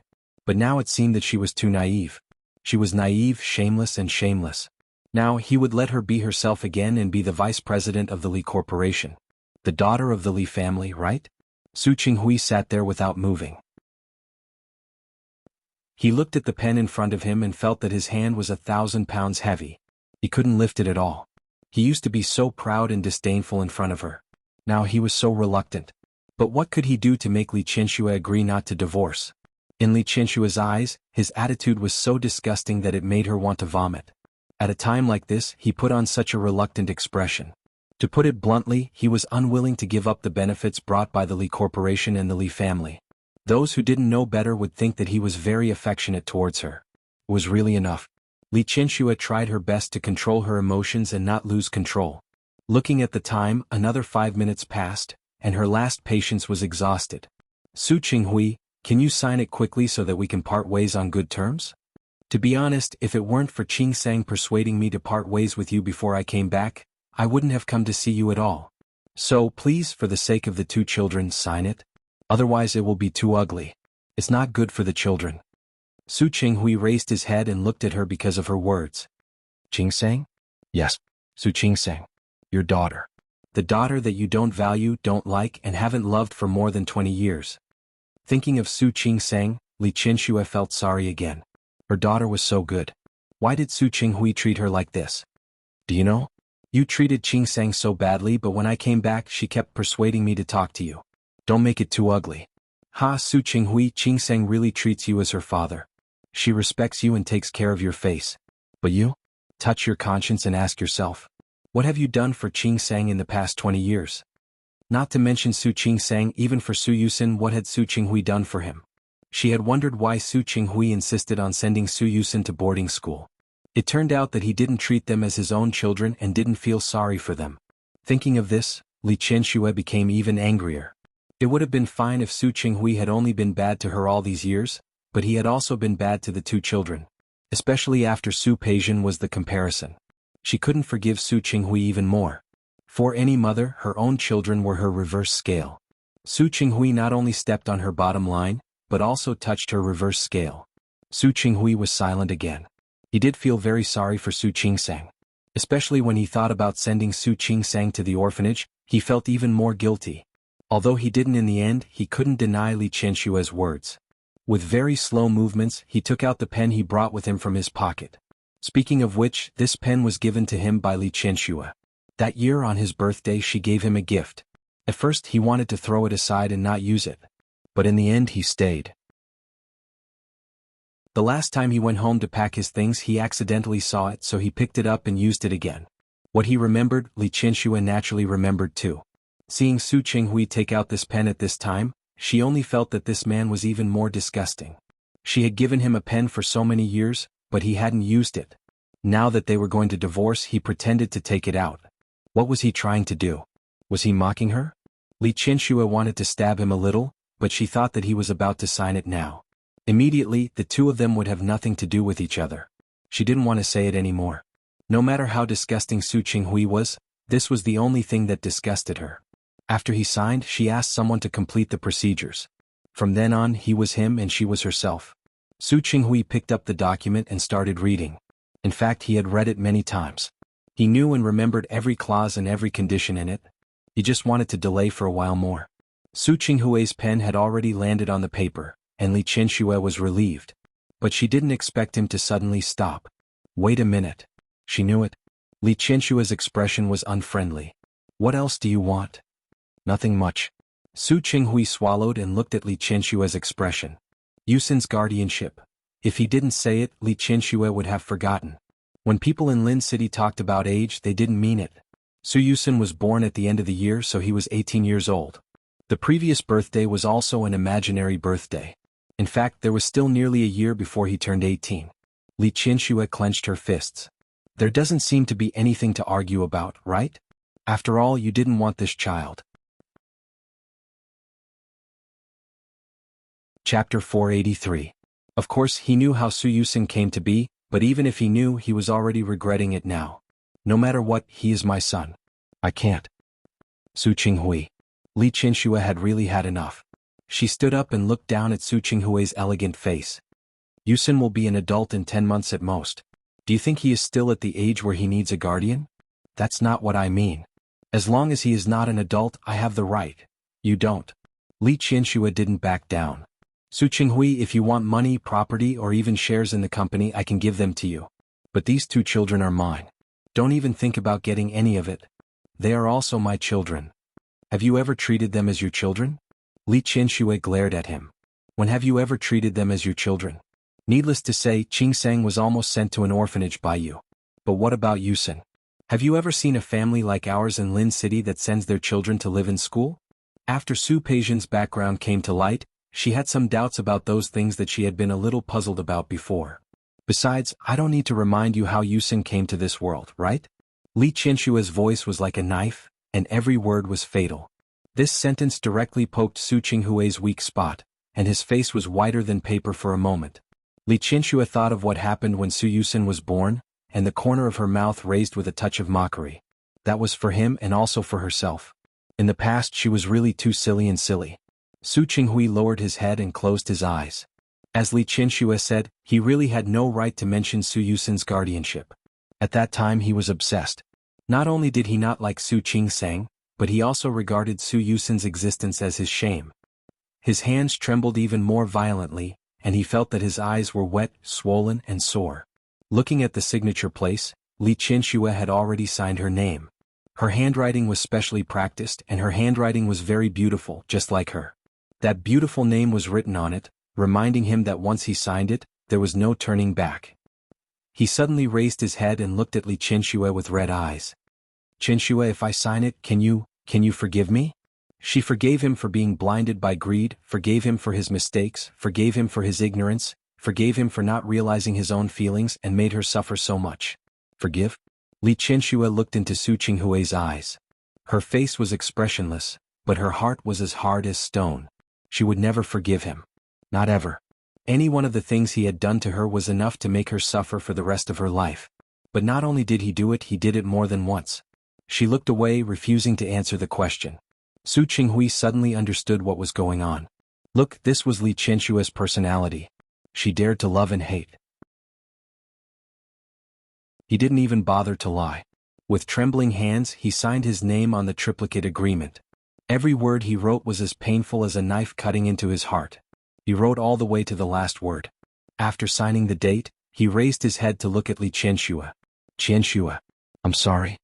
He owed her a lot, and it was no longer something that could be made up for with the word, sorry. But now he only had these 3 words left. Li Qianxue didn't say anything. She reached out and took 2 of the 3 agreements. Tomorrow I'll ask Lawyer Chen to complete the procedures. The divorce certificate will be sent to you then. Her voice was calm and emotionless. Su Qinghui felt uncomfortable when he heard that. Qianxue. If there's nothing else, I'm leaving. This office belonged to Su Qinghui. Li Qianxue used to come here often when she had nothing to do. Of course it was mostly to talk about work. But now she said, Li Corporation, you don't have to stay. I think with your current methods and abilities, even without the Li Corporation you won't be too bad. Right? I'll leave tomorrow. Su Qinghui's heart ached, but he still wanted to talk to her a little more. Our previous cooperation with Tianyu is almost done. There's still a part of it, Su Qinghui. Li Qianxue interrupted him. She clenched the document with extra force. Please don't forget. I've been the vice president of the Li Corporation for more than 10 years. Su Qinghui was embarrassed for a moment. He nodded and looked a little uncomfortable. Yes. You've been in this position for more than 10 years. Li Qianxue didn't want to say more and turned to leave. However, Su Qinghui stood in front of her again. Can I go see Yusin? Li Qianxue took a deep breath and looked at him with a sharp gaze. Yusin is your son. I won't stop you from seeing him. Not only Yusin but also Qingsang. I won't stop you from seeing him. But one thing is, they're all grown up. They're not children anymore. How they treat you is their business. I won't participate and I won't interfere. Seeing that Su Qinghui obviously wanted to speak, Li Qianxue took a big step back. She raised the document and put it between the 2 of them. The resistance on her face was too obvious, and Su Qinghui felt more and more uncomfortable. He thought for a long time. He couldn't say the last word of what he wanted to say. In the end he could only say, Qianxue, goodbye. If there's a chance, let me see you again. Let's start over. I'll pursue you again. I'll treat you well. Can I? Li Qianxue felt that it was ironic. Su Qinghui was getting older and more pretentious. Su Qinghui. Goodbye. She dropped these 5 words lightly. Her goodbye and his goodbye were obviously not the same thing. Li Qianxue turned around and walked out of Su Qinghui's office in her exquisite high heels. The moment the door closed, Li Qianshue's eyes turned red. Goodbye, never again. The tears she had shed for that man, the suffering she had suffered for that man, the foolishness she had made for that man, all of them were goodbye now. She was still young, only in her 40s. She wanted to start over, leave that man behind and live her own life. When Su Qingsang received Li Qianshue's call, she had just come out of an internship surgery. Why did she say internship? She had just come here and was not familiar with the staff arranged in the operating theater. These all took time to understand and adapt. Coincidentally, Sun Huiya had a surgery today, so she went in to observe. After coming out of the operating theater, Su Qingsang looked at Sun Huiya. Director Sun, your technique just now was really amazing. No wonder when I came here, Teacher Zhang told me to learn more from you. Although Sun Huiya and Zhang Qiubai were classmates, there were many patients in the hospital here, and there were many surgeries arranged. After so many surgeries, her skills were naturally better than Zhang Qiubai's. Alright. Don't praise me. Old Zhang isn't bad either. Didn't he also teach such an outstanding student like you? Sun Huiya still liked Su Qingsang and was willing to teach her more. If you really praise me, then learn well. This is your world in the future. Okay. Su Qingsang nodded. I'll go take notes now. Seeing Su Qingsang run away, Sun Huiya couldn't help but laugh. This child. She had some of old Zhang's diligence back then. She was a good seedling. Su Qingsang was taking notes of today's surgery when Li Qianxue called. Mom? Su Qingsang was a little surprised to receive Li Qianshue's call. They had just spoken on the phone last night. Yes, this was also something that Li Qianxue had to do when she went back. She had to video call every night. Yes. Qingsang, are you at work? Yes. Mom, are you busy right now?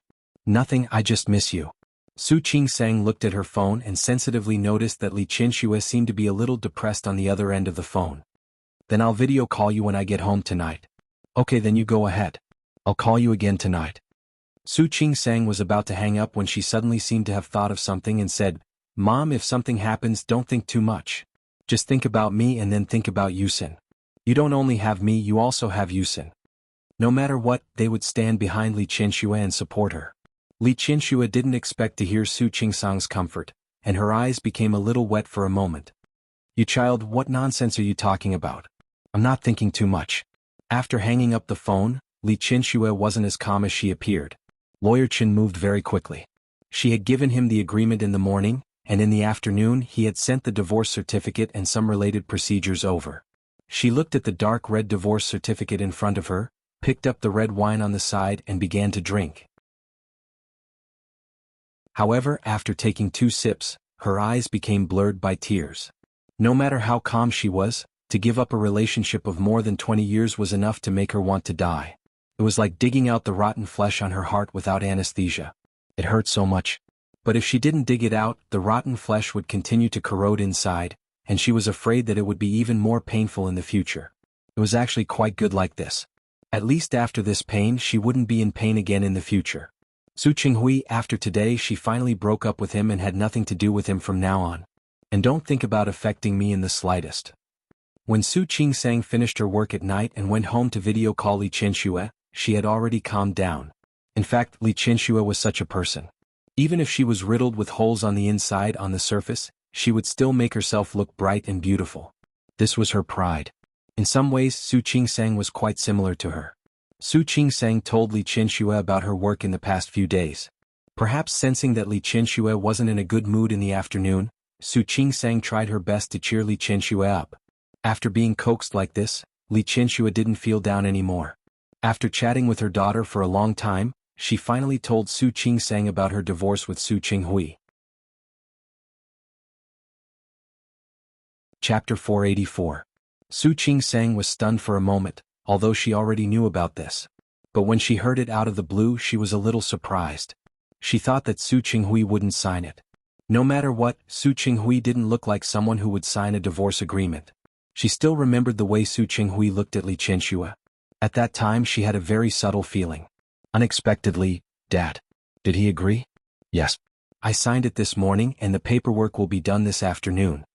Li Qianxue's voice was calm, as if she was talking about someone else's business. Su Qing-sang looked at Li Qianxue's face on the screen. She didn't look sad but relieved.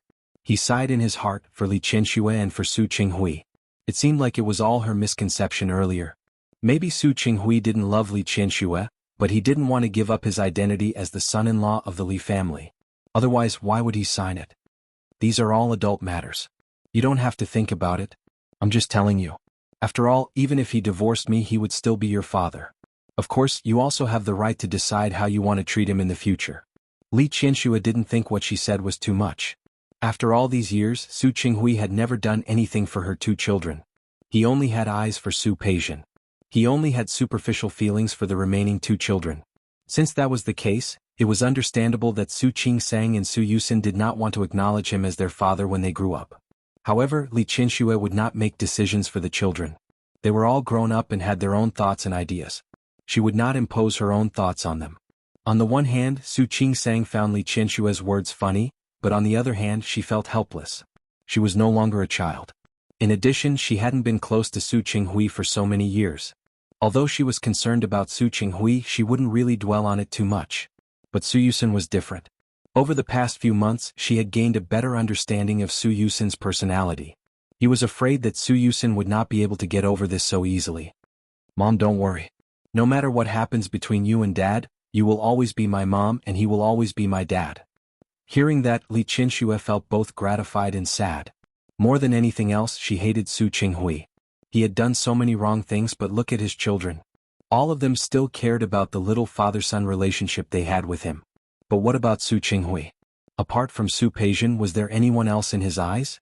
Su Qing-sang comforted Li Qianxue with a few more words. Seeing that Li Qianxue really didn't seem to be in trouble, she ended the call. She put down the phone and heard voices outside. She got up and went out, only to find that Hua Jinyao had returned. You're back. Hua Jinyao had a business meeting that night, so he didn't come home for dinner. Yeah. Hua Jinyao sat down on the sofa and pulled her onto his lap when she approached. Have you eaten? The person Hua Jinyao asked Yang Wenchang to find had arrived today. How's Ms. Yu's cooking? Auntie Yu was a part-time helper that Yang Wenchang had picked out from a dozen or so domestic helpers. It was fine to let Su Qingsang cook once in a while, but how could Hua Jinyao bear to let her cook all the time? Not bad. Su Qingsang nodded and rubbed her face against his chest. Hua Jinyao lowered his head to look at her. He was sensitive enough to notice that her emotions weren't quite right. What's wrong? You don't like her? It has nothing to do with Ms. Yu. Su Qingsang knew that she couldn't hide this matter. Hua Jinyao would find out sooner or later. She told him about Li Qianxue and Su Qinghui's divorce. I didn't expect that my judgment would be wrong. She thought that Su Qinghui had feelings for Li Qianxue, but now it seemed that she had thought too much. Hua Jinyao didn't comment, but he said, "Don't be anxious. I think this matter may not be as you think." Su Qingsang shook her head. You may not know my mother well. I've lived with her for so many years. Although I wasn't familiar with her before, there are some things that I can still see. Li Qianshue's personality was extreme. She either loved or hated someone.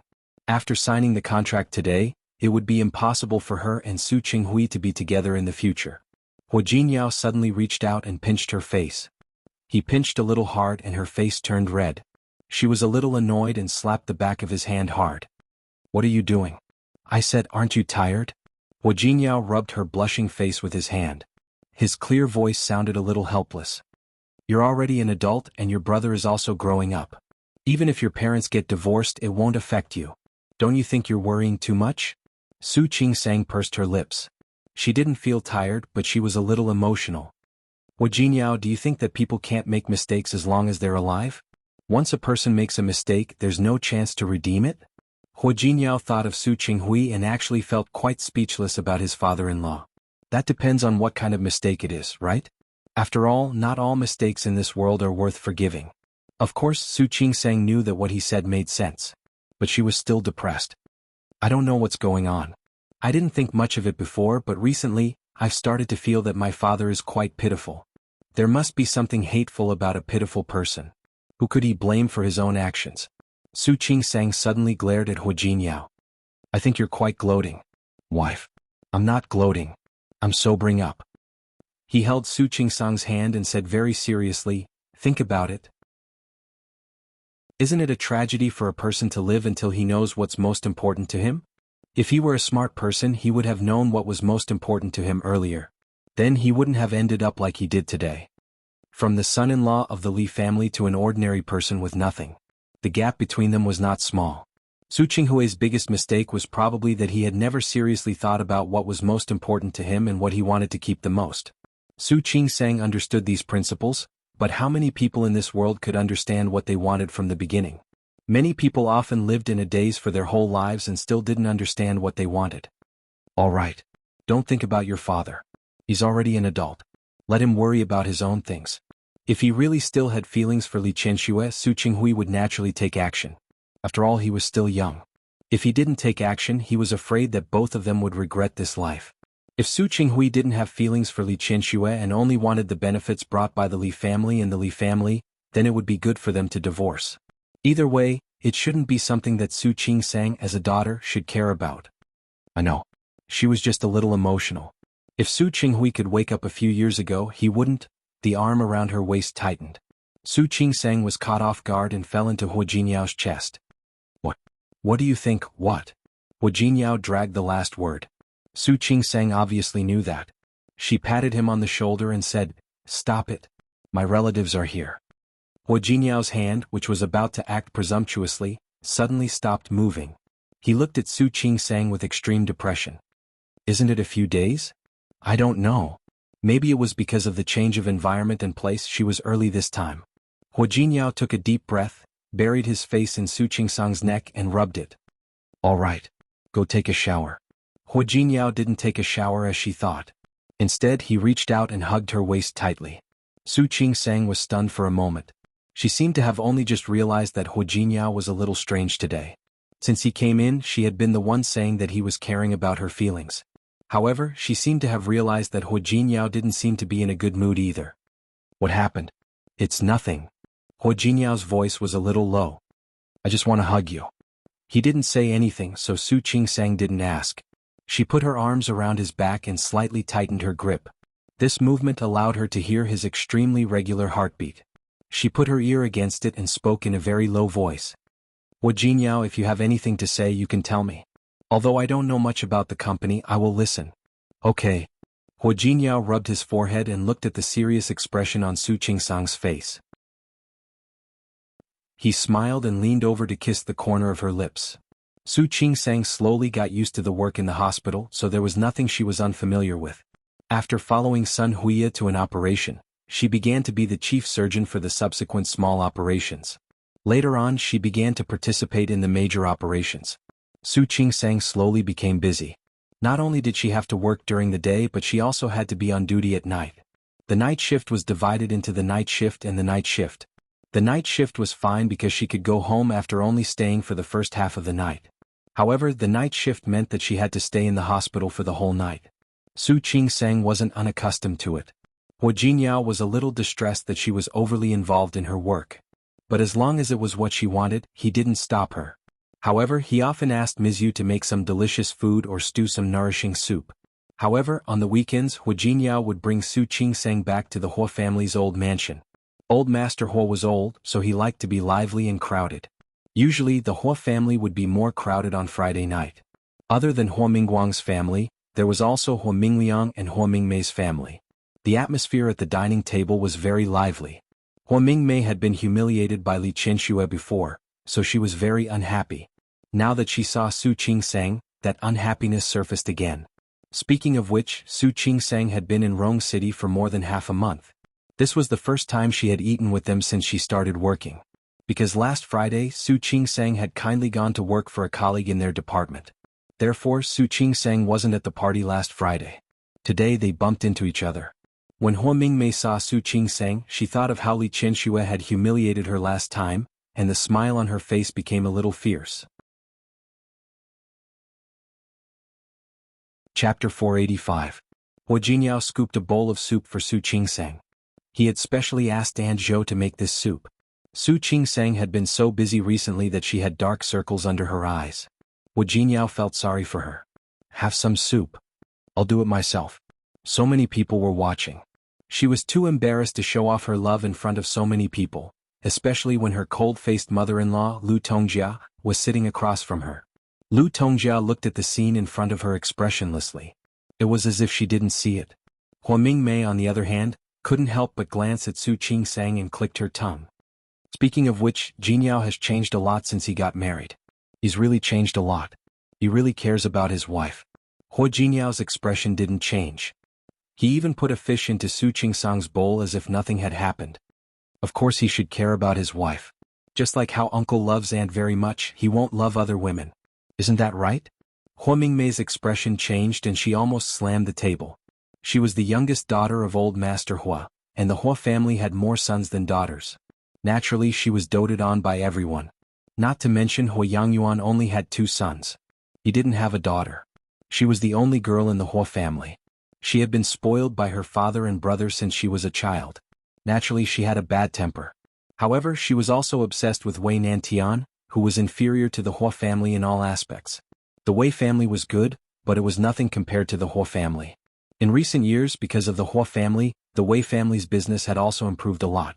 With this status, they naturally didn't have to worry about other women trying to use this relationship to climb up. 2 years ago, a secretary of Wei Nantian had other ideas. She pretended to be pitiful and weak, which made Wei Nantian feel pity for her. In the end, Huo Mingmei suppressed it and didn't make a fool of herself. But it wasn't a good thing. Huo Jingyao bringing this up now felt like he was slapping Huo Mingmei in the face. "Jingyao, is this how you talk to your elders? Did I say something wrong?" Huo Jingyao glanced at Huo Mingmei with an innocent look. Huo Mingmei almost fainted from anger. She turned to Su Qingsang and said, "You're right." He was right. Jingyao was a good kid. In my opinion, the men of the Huo family are all affectionate. It's really a blessing for Qingsang to marry you. And he is wrong. I think it's my good fortune to be able to marry her. Huo Jingyao didn't forget to glance at Su Qingsang as he spoke. His eyes were full of love. Huo Mingmei felt her teeth aching. As Huo Mingmei's aunt, there was no reason for her to put down her status and get angry with a junior like this. However, she really couldn't calm down. The Hua family style was considered strict. From old Master Hua to Hua Mingguang and his brother, there were private disputes, but in matters between men and women, they were very scrupulous. He had chosen his own wife, and he treated his wife with great respect and care. Not only old Master Hua's family, but Hua Yangyuan's family, and even Hua Yangxiu's family were the same. Unfortunately, she was married to Wei Nantian, and Wei Nantian treated her well. At least for the sake of the Hua family he would respect her. However, no one was as considerate as Hua Mingguang was to Lu Tongjia, or as protective as Hua Jinyao was to Su Qingsang. Not to mention what had happened before. It was inevitable that she couldn't hold her head high in front of her parents. She wanted to say more, but Wei Nantian, who was sitting next to her, began to tug at her sleeve again. When she looked up again, she found that old Master Hua's face was a little gloomy. Hua Mingmei stopped talking. She could show off in the Wei family only because of her parents. If she made old Master Hua unhappy, her good days would come to an end. With that in mind, Hua Mingmei stopped talking about what she had just said. Hua Mingliang, who had been sitting quietly and eating, didn't seem to see what was happening. On the contrary, Hua Yifan and Hua Yang felt that the show was not enough because of Hua Mingmei's weak fighting ability. All right, all of you are blessed. I think you should hurry up and give birth to a chubby boy. Then your grandfather will be happy. It would be a great blessing to have 4 generations under one roof. Old Master Hua liked to hear this. He looked at Su Qingsang and became more and more peaceful. Hua Mingmei felt indignant because old Master Hua obviously valued her. She glanced at Su Qingsang's belly and said, Su Qingsang and Jinyao have been married for more than half a year, right? Why hasn't there been any news yet? Do you not plan to have children or? Of course I plan to have children. Hua Jinyao immediately saw Su Qingsang's expression change. He gave her a look and turned to face Hua Mingmei. But every child is a gift from God. It hasn't come yet. Maybe it's not the right time. When it's the right time it will come. What's more, what he didn't say was that they had only been married for half a year. Many people had been married for more than a year or even several years and hadn't had children. Hua Mingmei's lips moved and old Master Hua glared at her. When he turned to look at Su Qingsang, his expression was still kind. Qingsang, don't feel pressured. Although I want to have great-grandchildren, you don't feel pressured either. Very few elders would say such kind words to their juniors. Especially to a family like the Hua family. Hua Mingmei now felt that old Master Hua was really biased, but the more he was like this, the more she couldn't say anything. Hua Yifan slightly narrowed his eyes as if thinking of something. He lowered his head and didn't say anything. Even though Hua Manzi knew that Su Qingsang was not someone she could afford to offend, she was still a little drunk when she saw that an outsider like her grandfather liked her so much. They felt that old Master Hua was biased, but Su Qingsang felt even more uncomfortable because of his tolerance. Speaking of which, she really didn't plan to have children in a short period of time, but looking at old Master Hua like this, she always felt that she was lying to him, which made her very uncomfortable. This mood lasted until the evening. This week, Su Qingsang had been on duty for a few days and her period had come. Hua Jinyao hadn't been intimate with her for a few days. As soon as he held her in his arms, he noticed that she was not in a good mood. What's wrong? Su Qingsang looked at him and didn't know what to say. After thinking about it, she told him the truth. Hua Jinyao, why do I feel that I'm a little sorry for Grandpa? Why do you think that? Grandpa is old and he wants to have great-grandchildren. But now what are you thinking? Don't worry. Grandpa is just saying. If you really don't have children, he won't beat you up. Hua Jinyao. She was serious. She wasn't a person who couldn't tell good from bad. Old Master Hua had been protecting her since she entered the Hua family. Although she hadn't known him for a long time, she knew that old Master Hua truly loved her and Hua Jinyao. However, she lied to old Master Hua, which made her feel very guilty. Hua Jinyao hadn't realized that Su Qingsang was so thoughtful before. Now that he saw it, he actually felt that it was quite fun. I told you, Grandpa really won't mind. Hua Jinyao was afraid that she wouldn't believe him, so he added, Grandpa is not young anymore. His health isn't as good as it used to be. But other than his blood pressure being a little high, he doesn't have any other problems. Don't think too much about it. But, okay. Then let me ask you. Do you want to have children now? Hua Jinyao looked into her eyes and asked very seriously. Su Qingsang pursed her lips into a straight line, and there was a hint of hesitation on her beautiful face. After struggling for nearly a minute, she shook her head gently. No. Hua Jinyao, don't be angry. Hua Jinyao, don't be angry. I really don't want to have children now.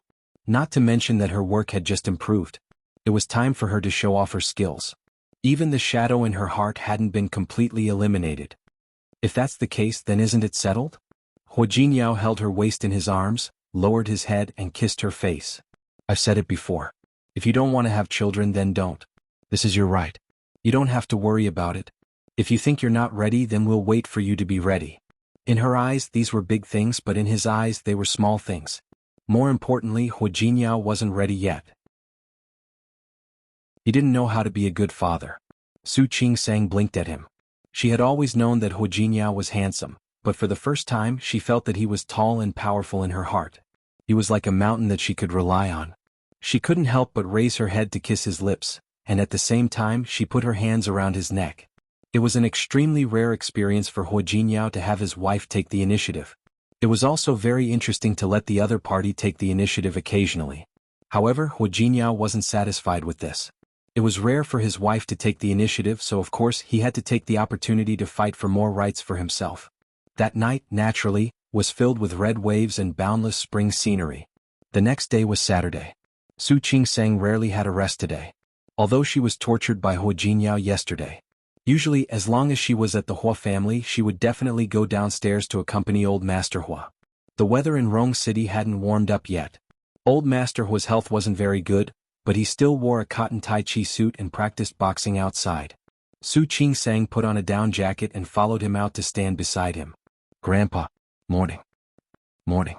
Old Master Hua was especially pleased to see Su Qingsang. He smiled at her and said, "Why are you wearing so much? How do you practice boxing?" "It's okay. This is a thin style. It can be moved."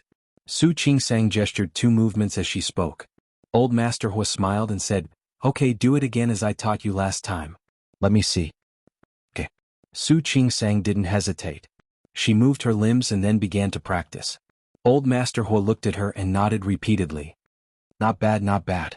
Although the strength is a little lacking, the movements are correct." "Thank you, Grandpa." As Su Qingsang spoke, she learned the new movements from Old Master Hua.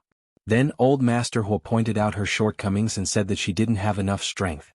Her punches really didn't have much strength. It couldn't be helped. Huo Jinyao's physical strength was too good. It was already her strength that she could get up in the morning. After practicing boxing, she followed Old Master Hua into the house. Aunt Zhou had already prepared breakfast. Su Qingsang and Old Master Hua went to their respective rooms to wash up and then went downstairs again. However, as soon as she came down, she saw Lu Tongjia sitting there with a cold face. When she saw her, her face became even more gloomy. Su Qingsang was stunned for a moment and subconsciously looked at Huo Jingyao, who was sitting opposite Lu Tongjia and had come downstairs earlier than her. Huo Jingyao shook his head at her. Su Qingsang calmed down and thought that Huo Jingyao meant that it was okay. However, she didn't know that Huo Jingyao also didn't know what Lu Tongjia was going to do. It was cold outside and the water in the pool was frozen. He wanted to swim in the Hua family's indoor pool. After swimming, he went to the gym for a while. When he came back after a shower, he found Lu Tongjia sitting on the sofa in the living room with a cold face. When she saw him, she asked him to sit down. Therefore, he didn't know what Lu Tongjia wanted to do. He looked at Hua Mingguang, who was sitting next to Lu Tongjia.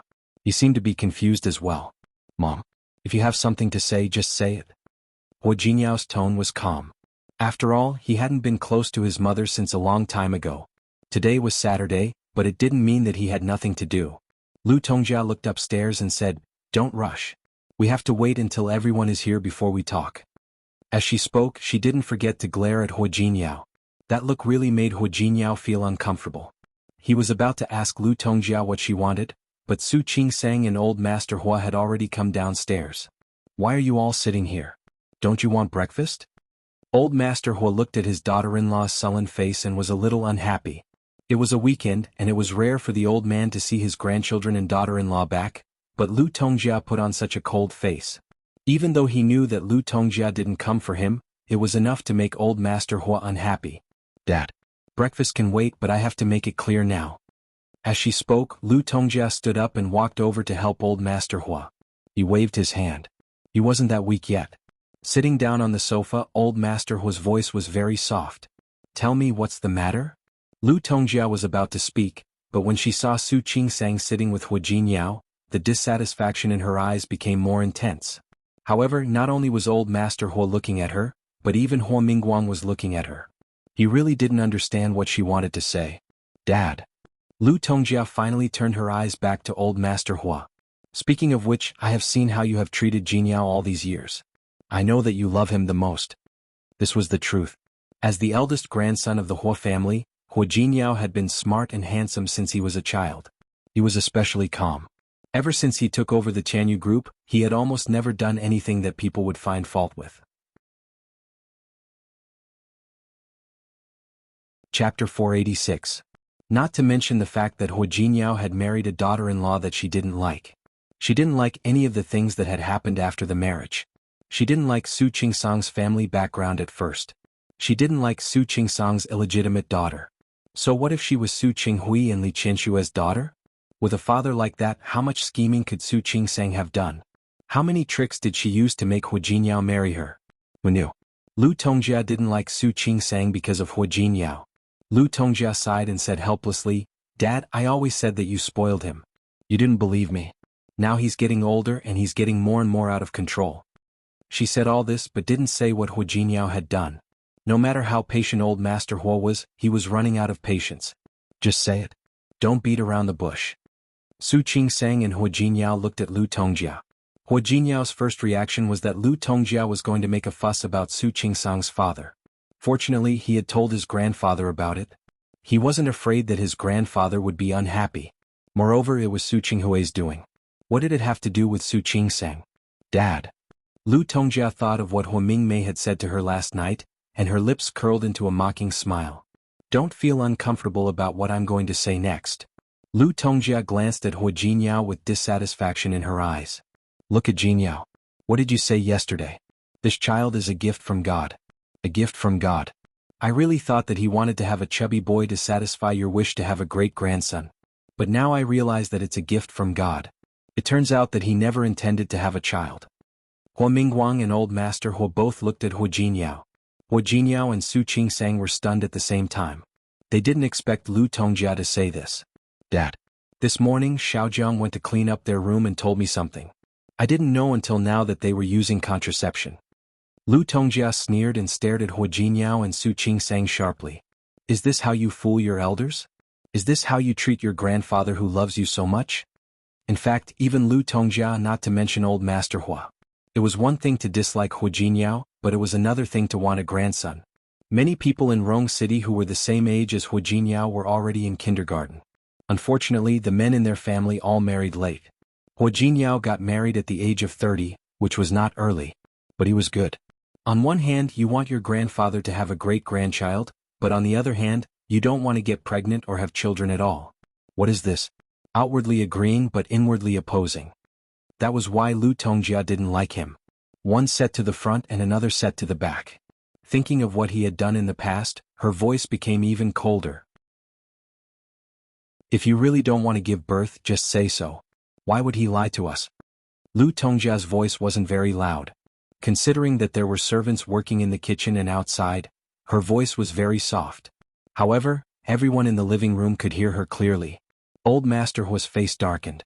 Hua Mingguang also looked at Hua Jinniao, his eyes full of disapproval. Sitting there, Su Qingsang felt very uncomfortable being stared at by the elders. She didn't expect that Lu Tongjia would know about it. She already felt a little guilty about old Master Hua, and now she didn't know what to say. Feeling guilty, she was a little stiff and uncomfortable. Hua Jinniao secretly squeezed her palm to reassure her. How could Su Qingsang not be worried? She looked at him again and Hua Jinniao squeezed her palm again. Their actions didn't escape Lu Tongjia's eyes. Seeing this scene, she only felt the anger in her heart grow. Hua Jinniao didn't expect Lu Tongjia to talk about this. Looking at the blame in the eyes of the three elders, he pursed his lips. I don't want to have children. Because I'm not ready to be a father. You're not ready to be a father? Lu Tongjia chuckled. Are you not ready or is she not ready? I'm not ready. Hua Jinniao didn't mind letting Lu Tongjia know. Mom, it's my decision not to have children. You don't have to drag Qingsang into this. Did I drag her into this? Did he think she was blind? Couldn't she see the little action between the two of them just now? I said it was my decision not to have children. Hua Jinniao didn't look good and Lu Tongjia looked even worse. Okay. She nodded and looked at Hu Jinyao's protective face. You said you didn't want children. But what did you tell your grandfather yesterday? Old Master Hu sat there without saying a word. He was old and he didn't know when he would pass away. Back then, his wife looked very healthy, but who knew that she would pass away so suddenly? He thought that his body was healthy. However, old people really didn't know how much time they had left. Hu Jinyao wanted to get married a few years ago.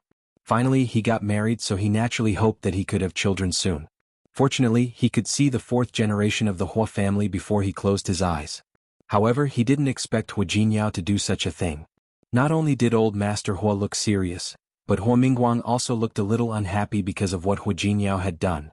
He could say that he didn't want to have children, but he did such a little thing behind his back. Is it because in your hearts, we are the kind of rude and unreasonable parents? Unreasonable? Lu Tongjia said coldly. She was obviously very disappointed with their behavior. You are the younger generation. If you have anything to say, you can talk to the elders. But you? This time, Hu Jinyao didn't say anything, and Su Qingsang also lowered her head and didn't speak. In fact, although Lu Tongjia's tone wasn't very good, what she said was indeed reasonable. Lu Tongjia looked at Su Qingsang's face and changed the topic. You said it has nothing to do with her. Do you think I'm stupid? To put it bluntly, she just doesn't want to have children. Isn't that right? Seeing that Hu Jinyao wanted to say something, she glared at him. Don't always speak for her. She's already an adult. Can't she even speak? Su Qingsang, tell me now. Who on earth doesn't want to have children? Su Qingsang looked at Lu Tongjia and then at old Master Hua. Her face was a little pale. When she saw the disapproval in old Master Hua's eyes, she lowered her head guiltily. Grandpa, I'm sorry. Lu Tongjia looked at old Master Hua. Dad, did you see that? Since things had come to this, what else was there to ask? Isn't it obvious? Old Master Hua didn't speak and Hu Mingguang's face didn't look good either. Hu Jinyao looked at Su Qingsang's face and reached out to hold her hand tightly. Mom, you don't have to do this. Qingsang is still young this year. We really aren't ready. Besides, what's wrong with having children a few years later? I didn't marry Qingsang just to let her have children for me. You're in the right? Lu Tongjia was so angry that she laughed. She's young, but are we young? You really didn't marry her to let her have children for you. So you can lie to us like this, right? This isn't a lie, is it? At best it's a white lie. When we're ready, we'll have children when we want to. Why are you in such a hurry? Yes, we'll have children when we want to. By the time you want to, your father and I might have already. Enough, old Master Hu scolded. Lu Tongjia didn't finish the words she wanted to say. When she met old Master Hua's eyes, she shut up in embarrassment and didn't finish the words. Su Qingsang and Hu Jinyao both lowered their heads at this time, looking a little guilty. Old Master Hu looked at his beloved grandson in front of him and then at Su Qingsang, who was satisfied with him. He sighed in his heart. I'm old. What I say doesn't matter anymore. I don't blame you for not respecting me. Grandpa. Su Qingsang was really embarrassed by old Master Hua's words. Not only her, but even Hu Jinyao looked anxious. He looked at old Master Hua and wanted to say something but stopped. Do whatever you want. Old Master Hua stood up and glanced at Hu Jinyao. His eyes were full of disappointment. Grandpa. Su Qingsang saw his eyes and suddenly became anxious. She suddenly stood up and wanted to explain to Hu Jinyao. Old Master Hua waved his hand, but he didn't want to listen anymore. You guys go eat. I'll go back to my room. Grandpa. Old Master Hua refused to say anything else. He turned around and went upstairs. The atmosphere in the living room suddenly became cold. Hu Jinyao stood up and wanted to go upstairs to see old Master Hua. Hu Mingguang stopped him. Sit down.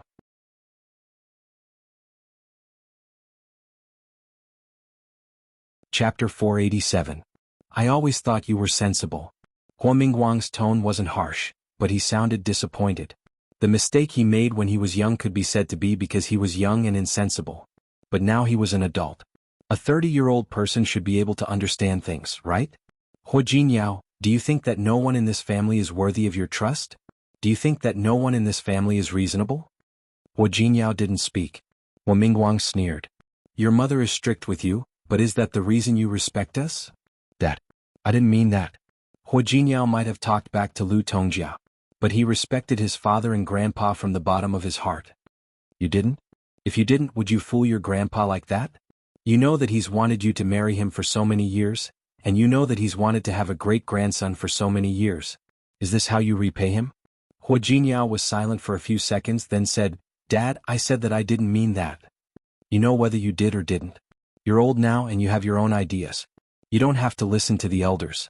Hua Jinyao pressed his lips together. Su Qingsang looked at him worriedly. She put her hand on the back of his hand and signaled him to stop talking. I think you've been too busy lately. How about this?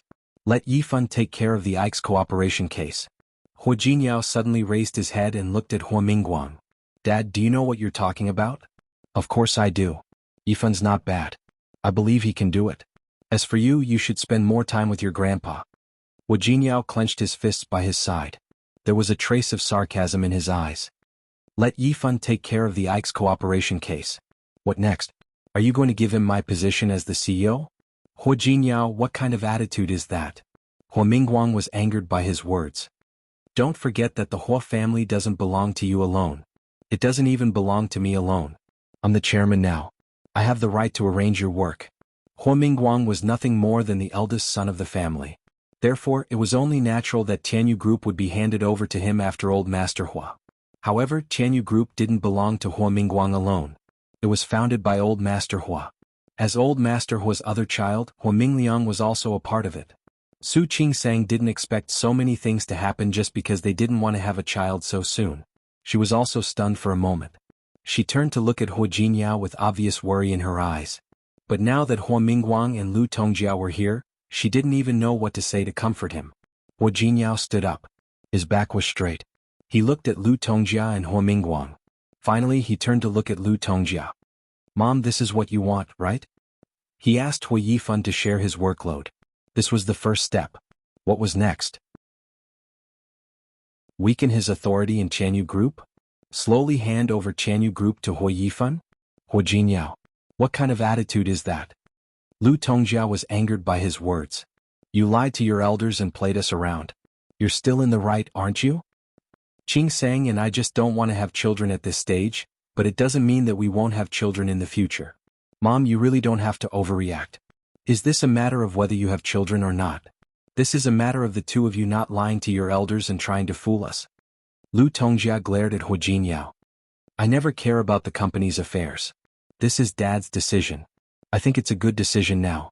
You've been acting more and more out of control recently. I think it's time for you to calm down and sober up. Even if your grandfather was here, I believe he would agree. Hua Jinyao clenched his fists so tightly that blue veins popped out on the back of his hands. Looking at the stern look on Lu Tongjia's face, he suddenly smiled. The Ike's cooperation case, right? No problem. I'll go to the company the day after tomorrow and hand it over to Hua Yifan. But Dad, tell me what else you want to give him. It's better to make it clear at once. It'll be too troublesome to hand it over right and left. Hua Mingguang wasn't very angry at first. But now he was a little angry because of Hua Jinyao's words. Hua Jinyao, do you think I want to take away your power? Do you think I want to drive you away from Tianyu? Let me tell you, I really just want you to spend more time with your grandfather. If you keep doing this, I really don't mind letting you have more free time. Hua Mingguang never thought that one day he would fight with his son like this. He didn't expect that Hua Jinyao would think of him like this. This realization made him so angry that his whole body began to tremble. You hurt your grandfather's heart like this. Don't you want to spend more time with him? No one forced Su Qingsang to have children. The men of the Hua family married late. But no one urged Hua Jinyao to get married. He chose to get married and he agreed to have children. Therefore, he couldn't blame his elders for being angry now that he was pretending to be obedient. Hua Jinyao's body stood there motionless, looking a little stiff. Su Qingsang didn't expect things to develop to this point. She gently touched Hua Jinyao's hand and turned to face Hua Mingguang. Dad, I'm sorry. I'm the one who started all this. I didn't want to have children. Jinyao just, enough. Lu Tongjia was annoyed to see Su Qingsang. Stop talking. Don't I know that you caused this? I don't know what you did to coax Jinyao into marrying you. Now you coaxed him to the point that he doesn't even want to have children.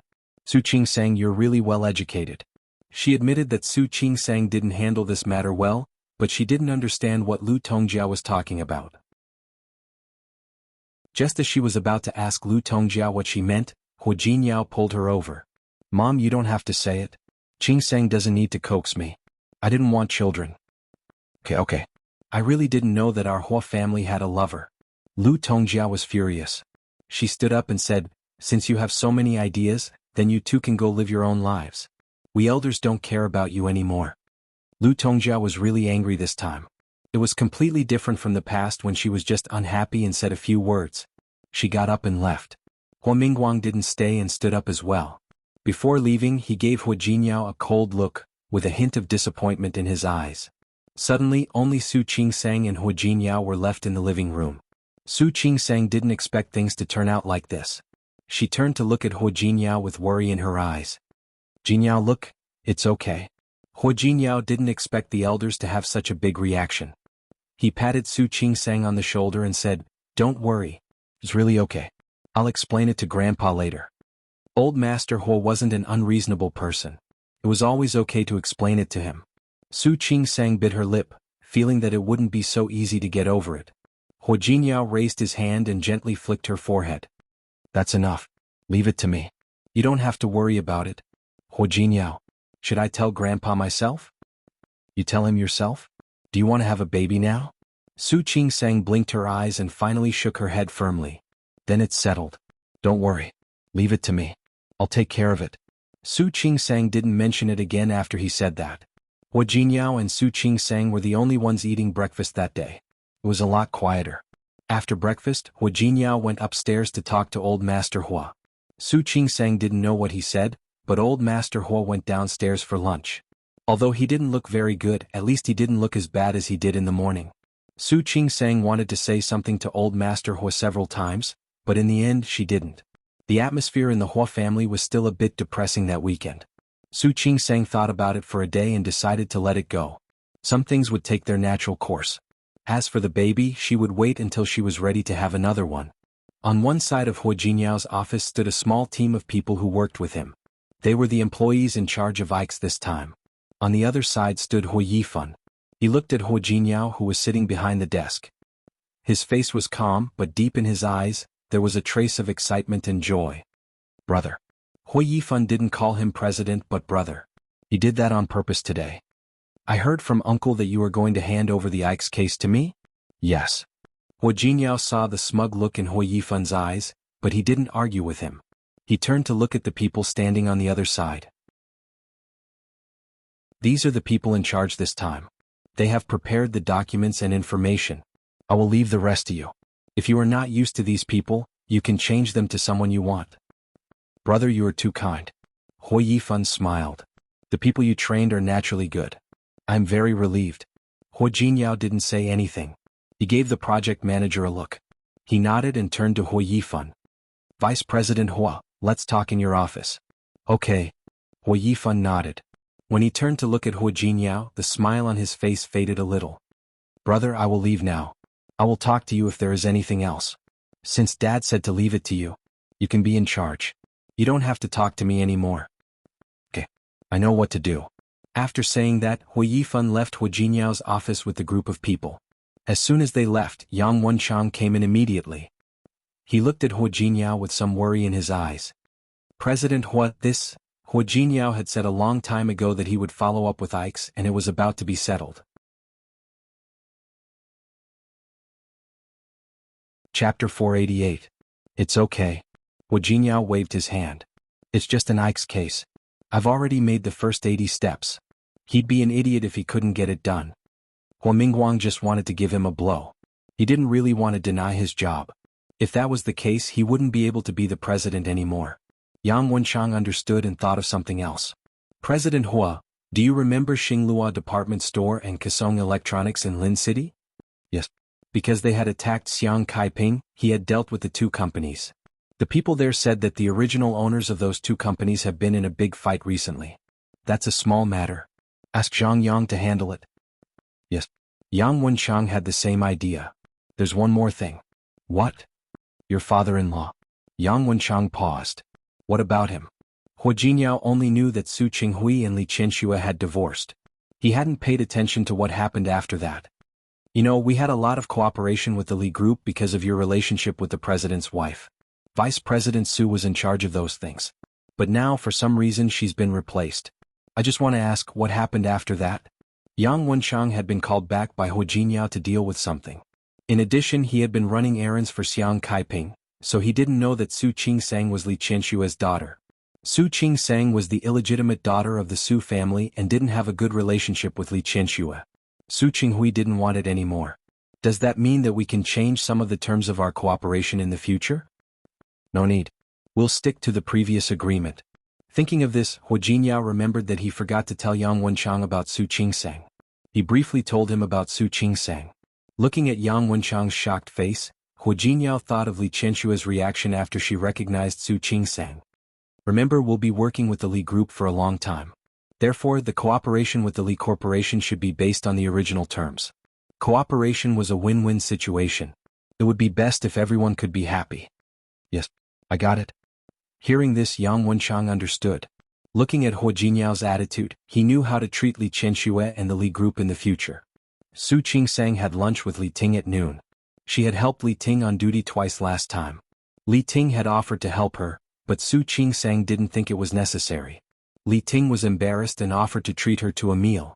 Su Qingsang was not pretentious. She was here to build a good relationship with her colleagues. After eating with Li Ting, she wanted to take a walk to digest the food. Li Ting received a call from her boyfriend halfway. She and her boyfriend were still in a relationship and they would call each other every morning, noon, and night.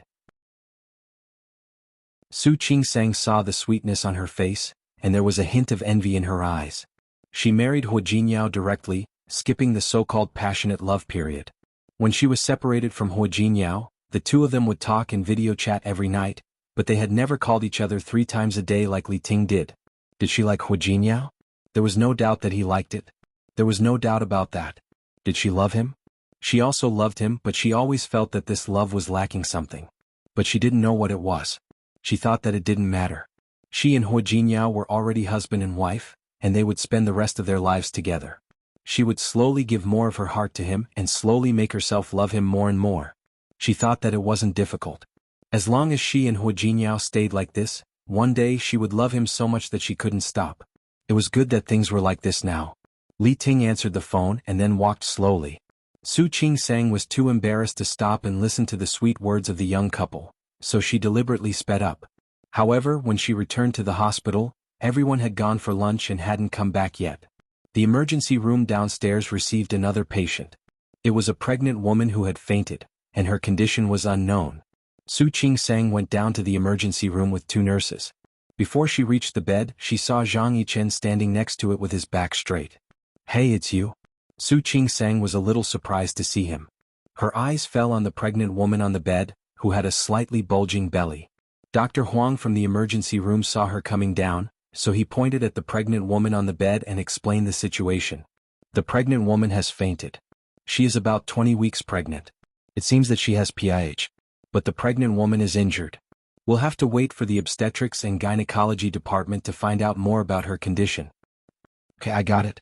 Su Qingsang nodded and signaled the nurse who followed her to push the pregnant woman upstairs for the examination. She turned around and found Zhang Yichen still standing there. She stopped for a second. She glanced at Zhang Yichen with a hint of a joke. "Did someone blackmail you again? Twice in a row. He was too lucky, wasn't he?" No.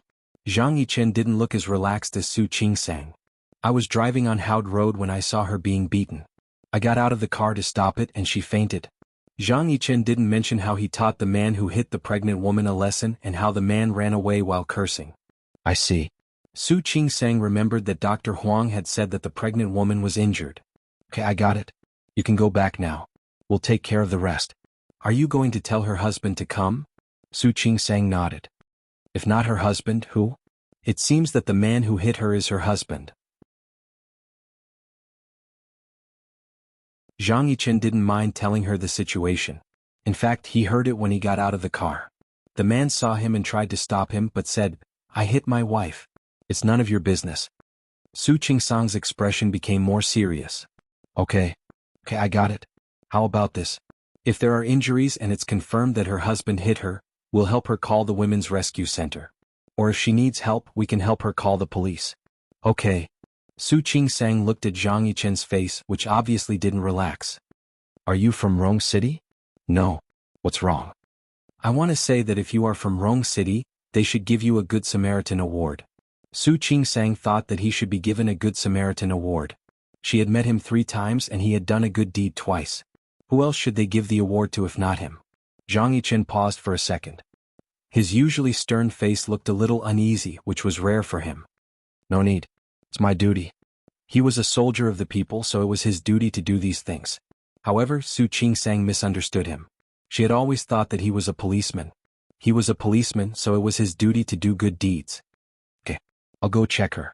Help yourself. Okay. Thank you. Not at all. It's my duty. Su Qingsang told him what he had just said. Zhang Yichen was stunned for a second. Looking at Su Qingsang's back, a faint smile appeared on his face again. Su Peijian looked at the office in front of her, dissatisfied.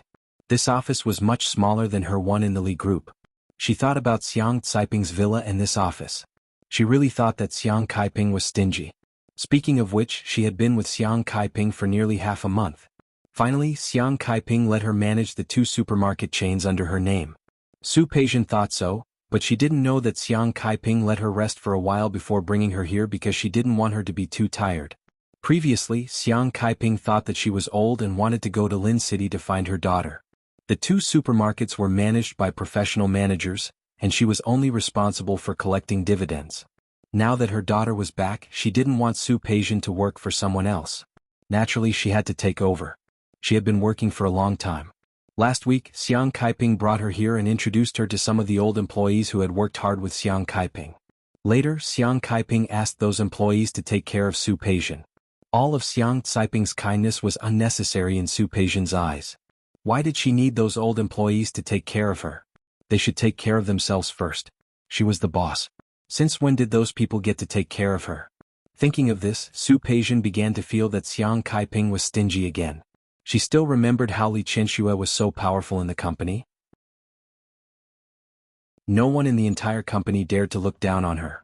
Xiang Caiping, on the other hand, was obviously the boss, but she lowered her status and asked the employees to take care of her. Su Peijian flipped through the documents in front of her, feeling bored. These things were too easy for her. Moreover, there were already professionals who had done the important things. However, she was willing to admit that Xiang Caiping had a certain level of economic acumen. Most of the goods in her supermarkets were negotiated with the factories one by one, skipping the distributors. Therefore, the prices were more advantageous than ordinary supermarkets. This was also the key reason why the 2 supermarkets of hers had always been doing well. For example, the documents she was reading now were negotiated by Xiang Caiping herself. They were only supplied to their supermarkets. When she saw a number on the report, Su Peijian was stunned. Then she called the manager of the purchasing department over. What's with this prosperity? She pointed at the number and glanced at the person in front of her coldly. The manager's surname was Wang and he didn't look young. He was in his 40s and had been working for Xiang Caiping before. He called Xiang Caiping's sister Xiang. After Xiang Caiping brought Su Peijian here, they didn't look down on her. After all, they were all grateful to Xiang Caiping. At this moment, Manager Wang's gaze fell on the number on the report, and his expression was a little strange. Chapter 489. Su Peijian had worked for the Li Group for 3 years. She had been carefully trained by Su Qinghui before she went to college. Not to mention anything else, she was quite sharp when it came to numbers. It was a piece of cake for her to come up with a report like this. After all, compared to the Li Group, the 2 supermarket chains were nothing. Mr. Su. Manager Wang had been working for Xiang Caiping and was very close to her. Now that he saw Su Peijian, he didn't look down on her. The boss of Xingxing is he. He set the price last month. He said the price of raw materials increased. Xingxing produced office supplies, and all the paper-related products had increased the price this time. What kind of raw materials can increase the price by 10%? Are you blind? He didn't just mention paper-related products. He also mentioned other products that had nothing to do with paper. How dare you give me such data? What? Did he think she was easy to fool because she was new? Mr. Su, it's not our fault. We've already talked to Sister Xiang, but she said she's been working with him for a long time, so that's enough. Su Peijian didn't have the patience to listen to these things. Anyway, she was bored and had nothing to do, so she might as well settle this. Help me make an appointment with Mr. He. I want to see him tonight. He might not have the time. Okay. He doesn't have the time, does he? He doesn't care about the sales of our 2 supermarkets, does he? Then don't work with him anymore. I'll tell the other circles in Rong City about what they've done. We'll see who's going to lose face. Hearing Su Peijian's words, Manager Wang didn't insist anymore. He turned around and went to contact the boss of Xingxing for her. He told her that the boss was free that night and asked her to meet him at Xiangshan restaurant. After entering Xiangshan restaurant, Su Peijian looked much better than before. Xiangshan restaurant was almost as good as Chaoan Courtyard in Lin City. He followed Manager Wang upstairs.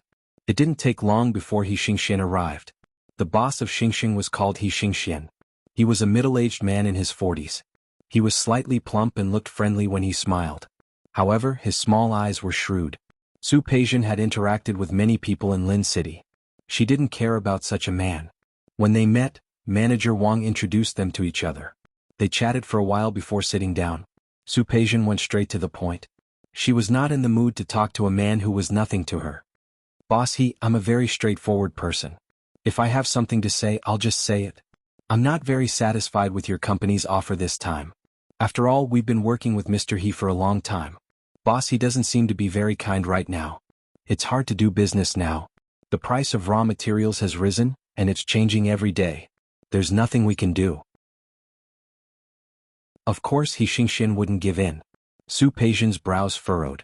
She was obviously dissatisfied with the situation in front of her.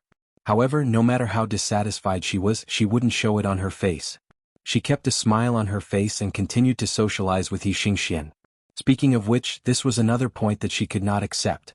Previously in Lin City, which company did not rush to cooperate with the Li Corporation? When had she ever humbled herself like this? However, He Xingxian looked easy to talk to, but he was actually very shrewd. After talking for a long time without any results, Su Pei really wanted to lose her temper. The waiter began to serve the dishes, and the door of the private room opened. 2 waiters walked in. It was also at this time that Su Peijian saw a flash of a figure outside. She saw it and so did He Xingxian. He stood up abruptly. Excuse me. He ignored Su Peijian and walked straight out of the private room. Manager Wang had been sitting at the side like a decoration and hadn't said much. However, in the blink of an eye, he also saw the person outside. He looked very familiar, but he couldn't remember where he had seen him before. President Hua? He Xingxian never expected to meet Hu Jinyao here. When he saw him just now, he ran out very eagerly. President Hua? Hu Jinyao stopped and looked at the man in front of him. He couldn't remember who he was for a moment. You are? President Hua. People of high status have short memories. You don't know me. I'm He Xingxian from Xingxing Office Supplies. I've discussed cooperation with your company before.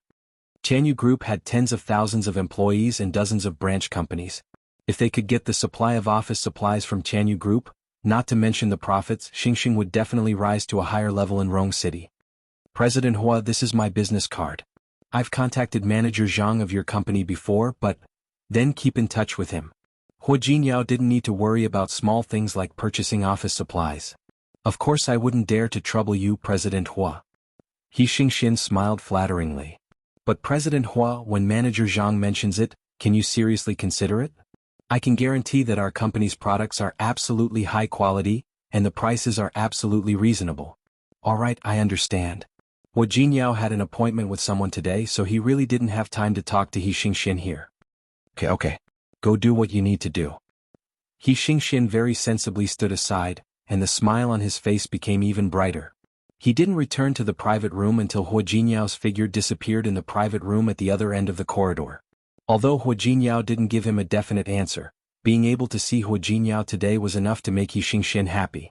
So when he faced Su Peijian again, the smile on his face became more sincere. Mr. He. Su Peijian of course knew Hu Jinyao, but she still wanted to clarify. Who was that person just now? Is he your friend? Why don't you invite him in for dinner? He Xingxian looked at Su Peijian as if she was an idiot. President Su, you can tell that he is a newcomer, right? What? Why do you say that, Mr. He? Do you know who that person is? You said that you want to invite him to dinner? Let me tell you, even if the mayor of Rong City wants to invite him to dinner, he has to see if he's in a good mood. Would you do me the honor? Really? Su Peijian pretended to be surprised and her eyes widened. That good? Of course. He is the president of Tianyu Group. I have never had the chance to meet him in person. If it weren't for a distant cousin of mine who works in Tianyu Group and found a way to help me get in touch with a department manager, I wouldn't even be able to enter Tianyu Group. Seeing that Su Peijian wanted to listen, He Xingxian didn't mind clarifying to her. That person just now is the president of Tianyu Group, Hua Jinyao. He is the eldest grandson of the Hua family, the most powerful family in Rong City. He has always been low-key and rarely appears in public. If I didn't have the chance to meet him before, I wouldn't have met him. So, Mr. He, you are really amazing. Su Peijian's smile was even brighter than before, but there was a hint of calculation in her eyes. I really didn't know that Mr. He had such connections. Next time I really need to learn more from Mr. He. Being praised by a beauty like Su Peijian, He Xingxian suddenly felt a little smug. Previously, because of Xiang Kaiping, he agreed to sell some products to them at a low price. Later, when Xiang Kaiping quit, he regretted it. That was why he wanted to take this opportunity to raise the price. He didn't expect Su Peijian to be so tactful. Mr. He, let me propose a toast to you. As Su Peijian spoke, He Xingxian poured a glass of wine. As the other party drank, He Xingxian spoke without a trace. Mr. He, are you familiar with this President Hua? I'm not familiar with him. He Xingxian didn't dare to use Hua Jinyao's name outside. The Hua family wasn't something he could afford to offend. But who in Rong City doesn't know about Tianyu Group? Even in the whole country there are very few people who don't know about it. Only people like you don't know about it. That's true. How can our knowledge compare to Mr. He's? Su Peijian poured another glass of wine for He Xingxian. Why don't you tell me about it, Mr. He? Let me tell you, this Tianyu Group, it's very powerful. He Xingxian wasn't bragging. However, what he knew about Tianyu Group was superficial. Su Peijian already knew what he was talking about when she was in Lin City. However, she was still listening attentively. As she listened, she nodded in admiration. When He Xingxian finished, she looked at him casually. Mr. He, the next time you meet President Hua, can you bring me along? You see, I don't want anything else. I just want to see President Hua's elegance. He Xingxian didn't dare to answer. He wasn't familiar with Hua Jinyao at all. It was only after many twists and turns and a stroke of luck that they managed to meet. We'll see. President Hua is very busy. How can he have time to see you? He Xingxian deliberately belittled Su Peijian. He wouldn't admit that he couldn't get an appointment with Hua Jinyao at all. Su Peijian's expression was very ugly, but she forced herself to calm down. Yes, we are small people. Naturally, we can't meet the big president. But isn't there Mr. He? When the time comes, we can bask in your glory. This flattery made He Xingxian feel very comfortable. He drank another 2 glasses of wine. He waved his hand. What's wrong with that? I'll let you know the next time I go to Tianyu Group. Then I'll thank you in advance, Mr. He. Su Peijian poured him another glass of wine and got down to business. Look, Mr. He, you're such a straightforward person. You don't have to change the price we agreed on with my mother, right? Okay, let's do it the original way. He Xingxian looked at Su Peijian, a great beauty, and his eyes lit up. If it weren't for Manager Wang sitting next to him, he would have reached out to take advantage of her. Su Peijian was disgusted, but she didn't show it on her face. So what if it was Tianyu Group? So what if it was Hua Jinyao? Now that I'm here, some things are different. He Xingxian, who was drunk and blurry, didn't see the scheming look in Su Peijian's eyes. Su Peijian's eyes were filled with a cold smile. Chapter 490. When Hua Jinyao got up in the morning, Su Qingsang turned over in bed. He pulled the quilt up to cover his body. Hua Jinyao watched her wrap herself up like a dumpling. He reached out and pressed her shoulder. You're not getting up? I'm not getting up. Su Qingsang sounded sleepy. She was on the night shift last night and it was already late when she came back. It just so happened that Hua Jinyao had a business meeting yesterday and came back around the same time as her. He had always been very restrained when socializing outside, but it was inevitable that he would drink a little. Under the influence of alcohol, the two of them fooled around for a while. Su Qingsang didn't have to go to work today, so she didn't want to get up so early. Hua Jinyao looked at Su Qingsang, who was wrapped in the quilt, and suddenly felt his heart soften. He leaned over and kissed her on the forehead. Then sleep a little longer. Remember to get up for dinner later. Skipping breakfast is not good for your health. Okay, Su Qingsang answered and closed her eyes again. But as soon as she closed her eyes, she opened them again. Hua Jinyao. I'm not going to work today. How about I go see Grandpa? Although old Master Hua wasn't angry about what Lu Tongjia had done last week, Su Qingsang could tell that he was probably unhappy. Su Qingsang knew that old Master Hua was not angry anymore, but she still wanted to explain to him. Hua Jinyao sat by the bed and looked at her. He raised his hand and gently stroked her cheek. Her skin was really good, delicate and smooth. Wuxia. Su Qingsang turned her face to the side to avoid his hand. Let me ask you, should I pick out a gift for Grandpa? What do you think we should give her? With old Master Hua's status, he naturally didn't lack anything. However, Su Qingsang wanted to make the old man happy. Of course, she wanted him to like the gift. Hua Jingyao could see through her at a glance. It's okay. Grandpa is really not angry. In fact, he was also one of the people who didn't want to have children. He hadn't thought about becoming a father at such a young age.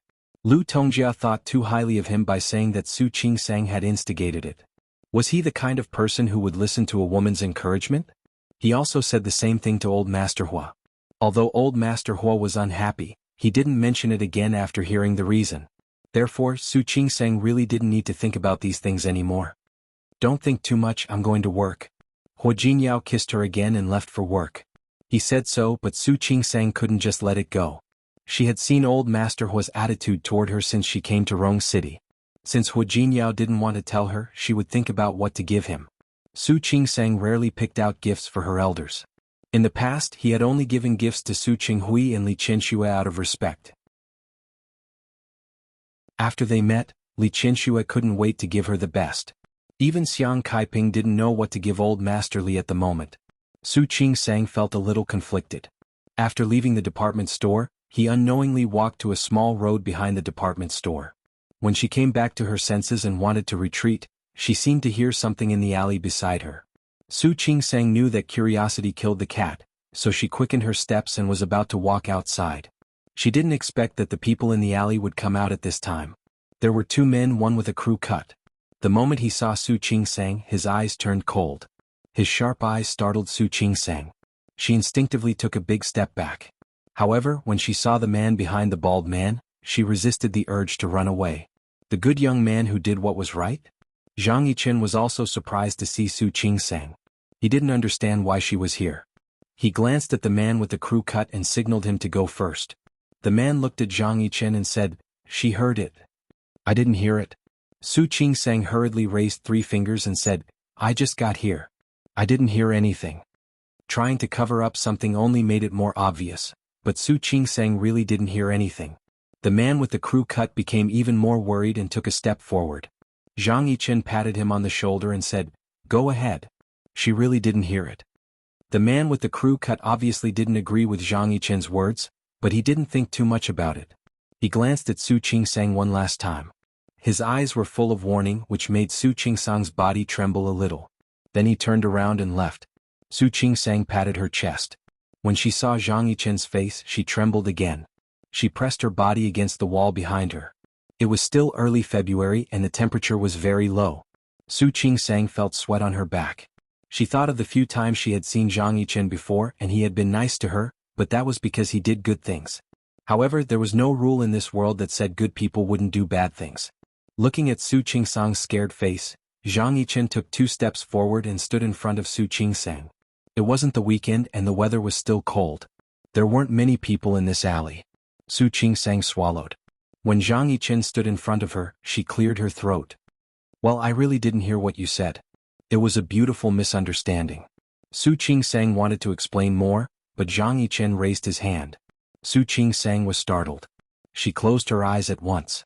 Then she realized that something was wrong. She quickly opened her eyes. Zhang Yichen's hand was placed on the wall beside her. "You didn't hear me?"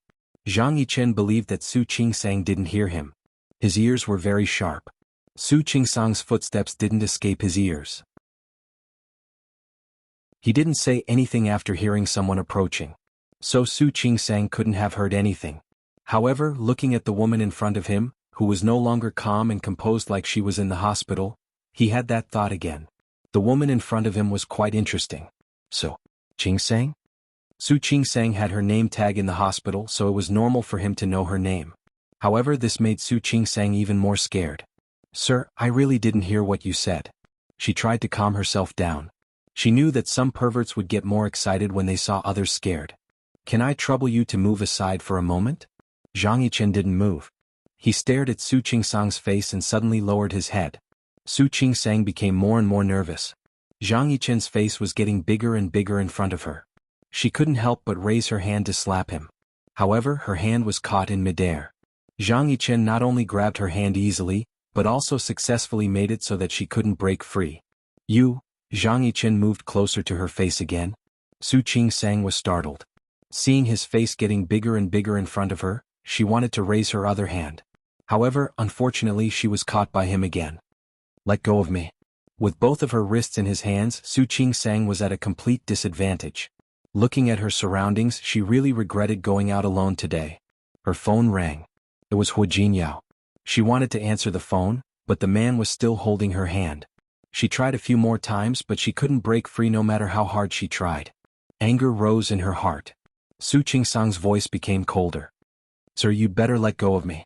I'm not someone you can afford to offend. Tianyu Group was quite powerful in Rong City, wasn't it? If this man really dared to do anything, she believed that Hu Jinyao wouldn't go easy on him. Really? Zhang Yichen was about to let go. He just wanted to scare the woman. However, her words made him tighten his grip on her hand that he was about to retract. You're not someone I can afford to offend. Do you know what kind of person I am? Su Qingsang clenched her teeth. She had a good impression of this man because he had helped her twice in a row, but now there was nothing left. Anyway, you're not a good person. Yes. Yes, you also said that I'm not a good person. Since I'm not a good person. Su Qingsang's face turned pale. Yes, ordinary people couldn't afford to offend Tianyu Group. Yes, ordinary people couldn't afford to offend Tianyu Group. That was for companies and ordinary people. However, if the man was a criminal or a bad person, he wouldn't be afraid of her at all. Su Qingsang calculated in her mind. She wanted to pull her hand out, but she found that the man was using his strength very skillfully. She couldn't feel any pain but she couldn't break free. Su Qingsang's phone stopped ringing. She calmed down. Sir, what do you think about this? Go ahead. You guys are doing this kind of business. Su Qingsang thought for a while and then thought of the word business. Her voice became softer. It's for money. Let go of me first. You can make any conditions you want. Isn't this easier than doing anything to me directly? How do I know that you won't call the police after you agree to my conditions? Su Qingsang clenched her teeth. I'm in your hands now. How can I call the police? That's not necessarily true. Zhang Yichen stared at her face. For example, you said you were going to transfer money to me, but when you arrived at the bank, you called the police? What do you want then? Su Qingsang was angry. Do you want to kill me? I don't think so. Zhang Yichen looked at Su Qingsang with a mischievous look in his eyes. Su Qingsang had a bad feeling. The next second, the man moved his face closer to hers. Su Qingsang was scared. She thought that he was going to do something to her. However, he only stopped his face about 5 centimeters away from hers. He stared at her face, his eyes slightly dim.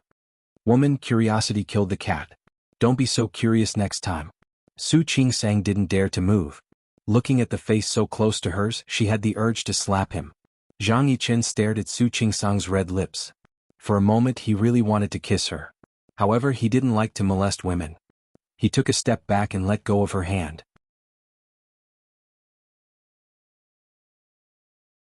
Chapter 491.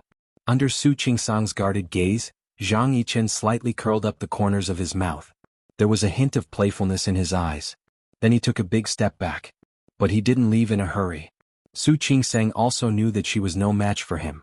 Her body was pressed against the wall and her hair was a bit messy. Zhang Yichen subconsciously raised his hand, wanting to fix her hair, but when he saw the guarded look on her face, he subtly withdrew his hand. He gave Su Qingsang a deep look, then turned around and left.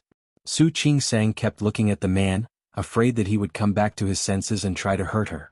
But now she could see it. The man probably knew that she didn't hear anything and he was just trying to scare her. Fortunately, the man didn't really do anything to her or she would have died. The cell phone rang again. Su Qingsang's breath was still a bit unstable when she picked it up. Qingsang? What's wrong? It was Shi Mingwan on the other end of the line. I'm fine. Su Qingsang shook her head. After making sure that the man wouldn't come back, she turned around and walked out. You sound a bit out of breath. Are you really okay? No, I just ran into a dog and was scared. Shi Mingwan didn't ask further. She actually wanted to talk to Su Qingsang about something. But when the call was connected, she didn't know what to say. Oh, you rarely call me when I'm at work. What's wrong? What's wrong? Qingsang. Thinking of Zhan Haoze, Shi Mingwan was a bit confused. Nothing, I might want to come to Rong City to hang out with you. I want to ask if you welcome me. Of course you're welcome. Su Qingsang couldn't be happier. Okay, I'll see if I'm free in the next few days. I'll arrange the time. Okay. Su Qingsang didn't think much of it. You're free to work anyway. Call me when you're coming and I'll pick you up then. Okay. Shi Mingwan said a few more words, but didn't tell Su Qingsang what was on her mind. Never mind, she'd talk about it when they met. Throwing the phone aside, Shi Mingwan only felt that her mood didn't improve because of the phone call. Instead, she felt even more confused. What had gotten into her head yesterday? Why did she end up with Zhang Haoze? He clearly refused to admit that he was her dear brother. He clearly had a fiancé. Shi Mingwan, do you want to be a mistress? Since she couldn't think of anything, Shi Mingwan simply stopped thinking about it. The chances of encountering Zhang Haoze recently seemed to be a little high. That was not a good thing.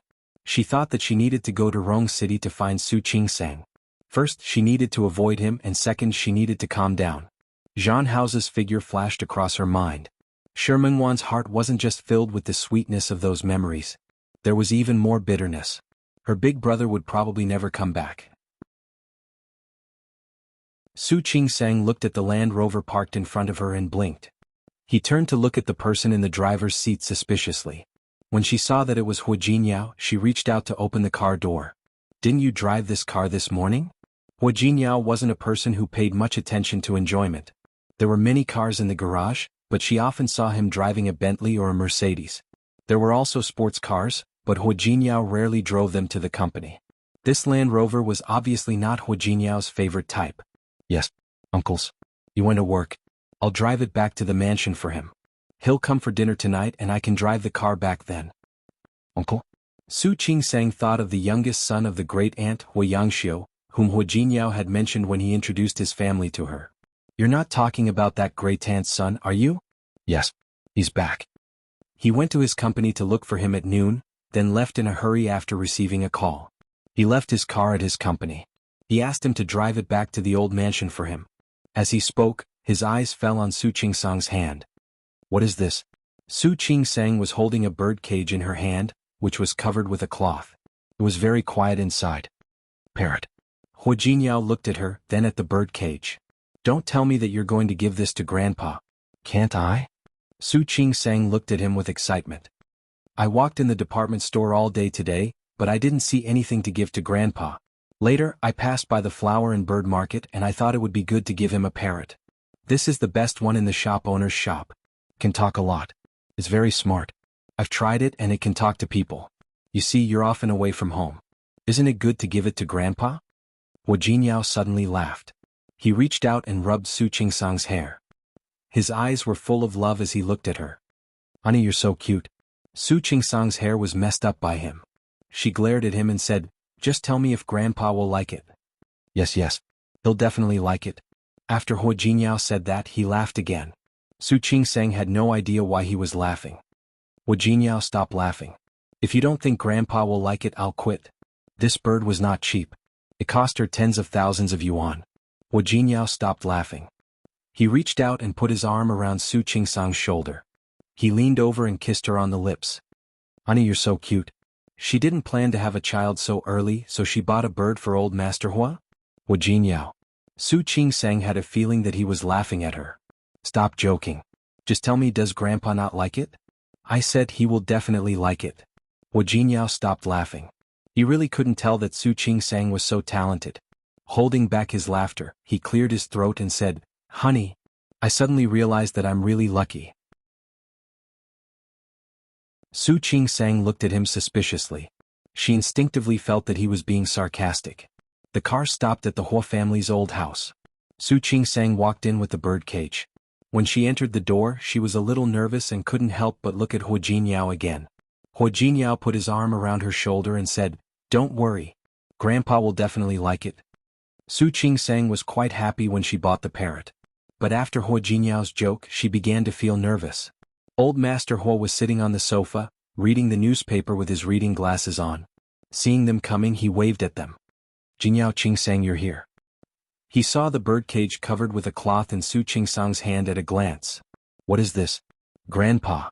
Su Qingsang was still holding the bird cage. Looking at old Master Hua, even if she felt that it was inappropriate, she had to give it to him. Grandpa. I saw this parrot when I passed by the flower and bird market today. As Su Qingsang spoke, she took off the cloth on the bird cage. There was a red-beaked, green-feathered parrot inside, which looked very small and beautiful. Can talk a lot. I think it's quite interesting, so I bought it. It's a gift for you. You can play with it if you're free. After Su Qingsang finished speaking, she found that old Master Hua was looking at her with a strange expression. She was nervous again. She couldn't help but look at Hua Jinyao. Hua Jinyao's lips were pressed into a straight line. It was obvious that he was trying not to laugh. Su Qingsang glared at him and turned to look at old Master Hua. Grandpa, this bird can really talk a lot. And it's all auspicious words. She picked up the bird food that the shop owner gave her and put some in the cage. Say something. The parrot was completely different from before in the shop. It turned its head and ignored Su Qingsang. Su Qingsang was depressed. She knocked on the bird cage. Hello. Say something. The bird didn't even turn its head and didn't look at Su Qingsang at all. After she finished speaking, she remembered that the parrot had a name. But what was the bird's name again? Jade. Say something. Right. The bird's name was Jade. Su Qingsang thought for a while before she remembered. Jade, hello. Say something. However, no matter how she teased it, the parrot still didn't speak. Hua Jinyao and old Master Hua just watched Su Qingsang tease the parrot. Both grandfather and grandson had restrained smiles on their faces. It was really hard for them. Can really talk. Su Qingsang turned to look at Hua Jinyao. The expression on her face was half embarrassed and half embarrassed. Hua Jinyao couldn't bear to see her like that. He put his hand on Su Qingsang's shoulder and said, All right, Qingsang. If it can't talk, then it can't. It doesn't matter. How could it not matter? Su Qingsang was anxious. Can really talk. Okay. It can talk. Hua Jinyao didn't argue with Su Qingsang. He had a feeling that Su Qingsang had been tricked by the boss. Su Qingsang originally wanted to give old Master Hua a surprise. She didn't expect that the surprise would be gone and it would become a joke. Qingsang, sit down. Old Master Hua also held back his laughter, not wanting to embarrass Su Qingsang too much. If it can't talk, then it can't. Let Uncle Qing take it down. Hang it on the eaves of the back garden. Su Qingsang looked at the arrogant parrot. She really didn't expect a bird to not give her face. Uncle Qing came in and saw the bird cage. For a moment he didn't understand why there was a bird cage. Uncle Qing, take this parrot to the back garden and find a place to hang it. Remember to feed it. Su Qingsang thought about the precautions that the boss said. Hua Jinyao saw that Su Qingsang was so careful and was a little jealous. No need to feed it. It won't talk anyway. Such a stupid bird. Just starve it for a few days. How could it not starve for a few days to make his wife so embarrassed? Who knew that the parrot, which had been silent, finally spoke? You're stupid. You're stupid. Hua Jinyao, old Master Hua, and the others were all stunned by the sudden voice. Su Qingsang also didn't expect that the bird would speak like this. The parrot didn't seem to be convinced and kept shouting, You're stupid. You're stupid. Su Qingsang didn't care that it was scolding her. She looked at old Master Hua as if she was asking for credit. Grandpa, look. It really can talk. Ha ha ha ha. Old Master Hua finally couldn't help but laugh. This granddaughter-in-law was really too interesting. Not only him but Hua Jinyao also laughed. Su Qingsang blushed because of their laughter. She stood behind Hua Jinyao embarrassedly and didn't speak. What are you talking about? Why is it so lively? The sudden voice was a little familiar. Su Qingsang turned around and her eyes suddenly widened.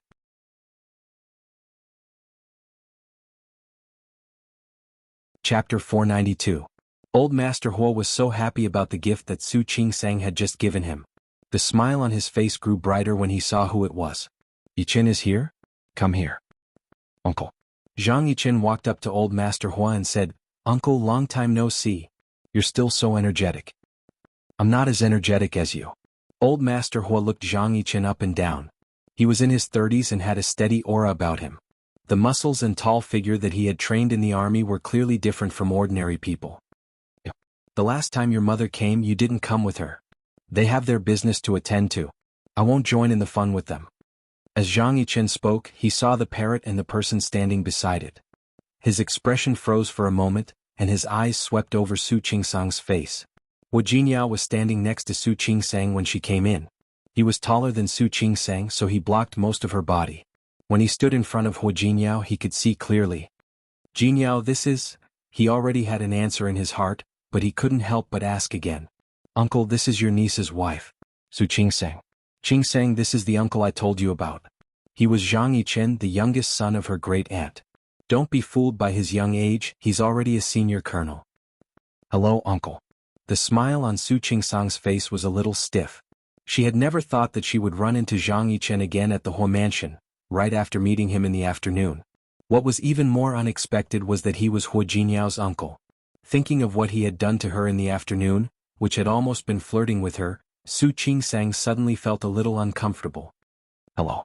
After the initial shock, Zhang Yichen quickly composed himself and reached out his hand to Su Qingsang, as if he were seeing her for the first time. Hello. Both Old Master Hua and Hua Jinyao were there, so Su Qingsang had to shake his hand. His palms were larger than Hua Jinyao's and his palms seemed to be rough. Su Qingsang only held it for less than a second before quickly retracting her hand. Zhang Yichen glanced at her again because of her movement. I didn't come to Jinyao's wedding. I came in a hurry today. He didn't prepare a greeting gift. My apologies. Uncle is too polite. We're all family so we don't mind these empty formalities. He was such a young man but he had to call him uncle. In terms of seniority he was superior to her. Su Qingsang felt a little uncomfortable thinking about what Hua Jinyao had done in the afternoon. But one thing was clear. The other party was a soldier so he was probably on a mission in the afternoon that he couldn't let her know. Thinking of that, the unhappiness and fear in Su Qingsang's heart dissipated a lot. Yes, I'll make up for it next time. Zhang Yichen looked at Su Qingsang's eyes. From this angle, he could only see her slightly puckered lips. Thinking about the two of them being so close to each other in the afternoon, he felt his throat tighten. He looked at the parrot and then at Old Master Hua. Uncle, you haven't told me what you were laughing about. Here. Oh. Old Master Hua recalled the situation just now. A faint smile appeared on his wrinkled face. Qingsang is filial to me and bought a parrot to keep me company. We're trying to make it talk. The parrot didn't know what was going on. After Zhang Yichen came in it stopped talking again. However, Old Master Hua didn't have time to talk to the parrot. He asked Uncle Cheng to take the parrot away, then waved at Zhang Yichen, signaling him to sit down next to him. He liked this nephew very much. Although Zhang Yichen had been in the army most of the time, he would come to see him whenever he was in Rong City. I heard from your mother that you've been promoted to senior colonel. I haven't congratulated you yet. There aren't many senior colonels as young as you. There aren't many but it's not like there aren't any. Besides, they have to respect my father so it's not a big deal. You don't need to be humble. No matter how much they respect your father, they still need you to make contributions. You can only be promoted if you make contributions. Zhang Yichen smiled and didn't refute. Su Qingsang looked at Zhang Yichen and thought of the 2 times he had acted bravely for a just cause. She also thought of the fact that he was a soldier so the unhappiness in the afternoon was gone. At dinner, Old Master Hua asked Zhang Yichen to sit next to him. Hua Jinyao sat down between Zhang Yichen and Su Qingsang. Hua Jinyao seemed to be close to Zhang Yichen. From time to time, Su Qingsang saw Hua Jinyao lean over to talk to Zhang Yichen. They talked about things that happened in the past. When Aunt Zhou brought the soup to the table, Hua Jinyao habitually filled a bowl and put it in front of Su Qingsang. This soup is very nourishing. Aunt Zhou made it especially for you. You should drink more. Lu Tongjia and Hua Mingguang were already numb to the fact that the two of them would show off their affection whenever they were having dinner. Lu Tongjia's mouth twitched a little. Why was this soup specially made for Su Qingsang? Aunt Zhou had made it because she hadn't been in good spirits these days. Lu Tongjia moved her lips.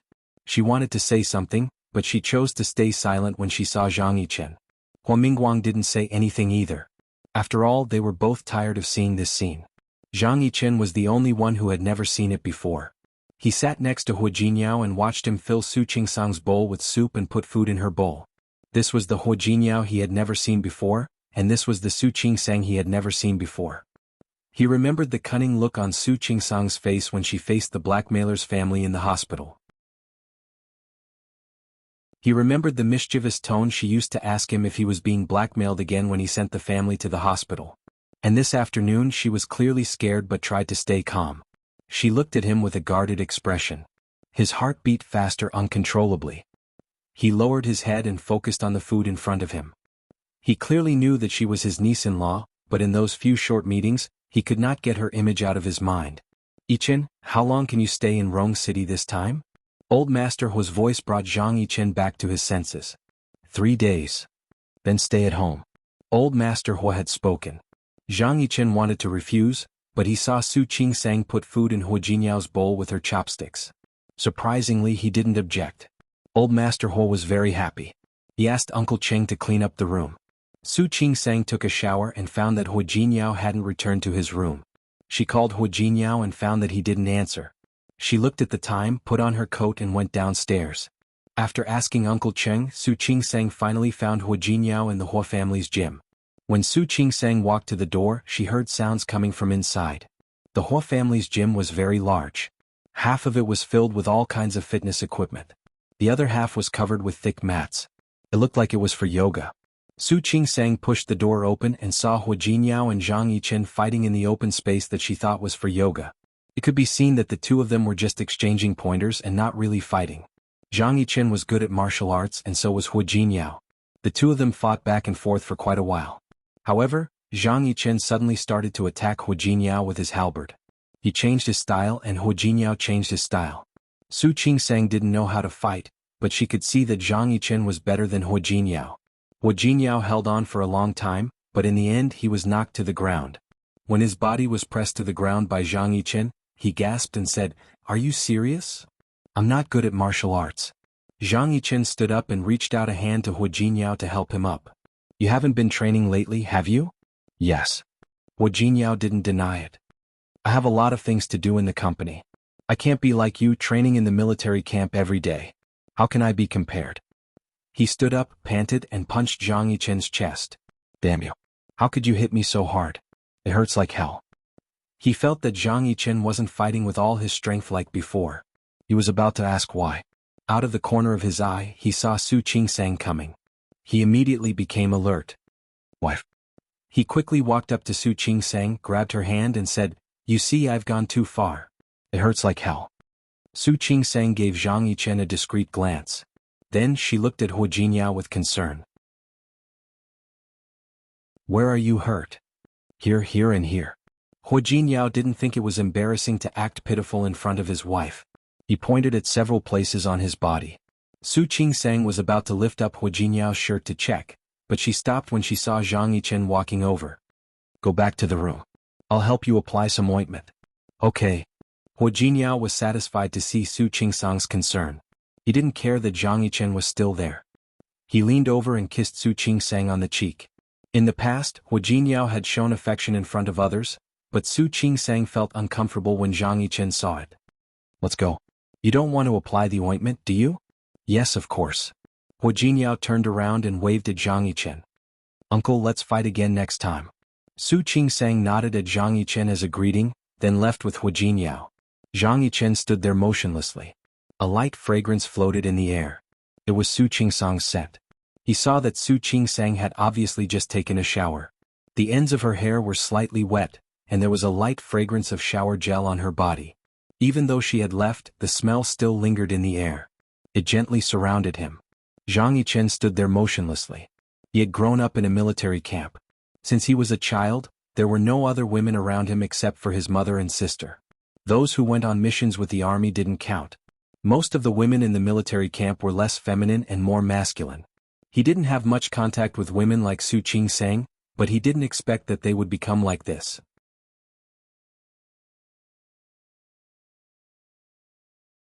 Chapter 493. When Su Qingsang went upstairs, she found that Hua Jinyao's body was bruised. His abdominal muscles were very strong, but the skin under his clothes was extremely fair.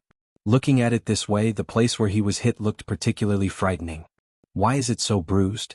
Looking at the more than one bruise, Su Qingsang looked distressed and dissatisfied. "Uncle, aren't you being too reckless?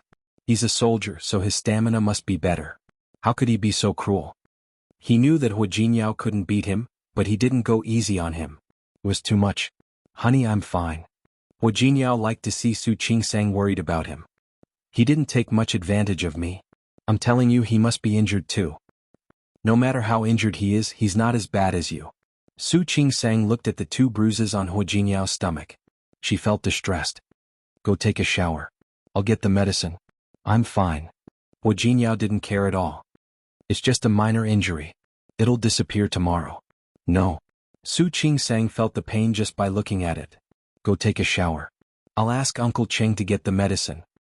Hua Jinyao couldn't argue with Su Qingsang, so he went to take a shower. When he came out, Su Qingsang was already waiting by the bed with the medicine. After the shower, she found that the bruise on his waist looked even darker. The pain in Su Qingsang's eyes became more obvious. Why did you suddenly think of fighting with your uncle out of nowhere? I told you it's not a fight. It's a friendly match. Su Qingsang didn't want to argue with him. In her opinion, fighting and friendly matches were the same. The heater was on in the room. Hua Jinyao was bare-chested, letting Su Qingsang apply the medicine for him. Su Qingsang poured out the medicine.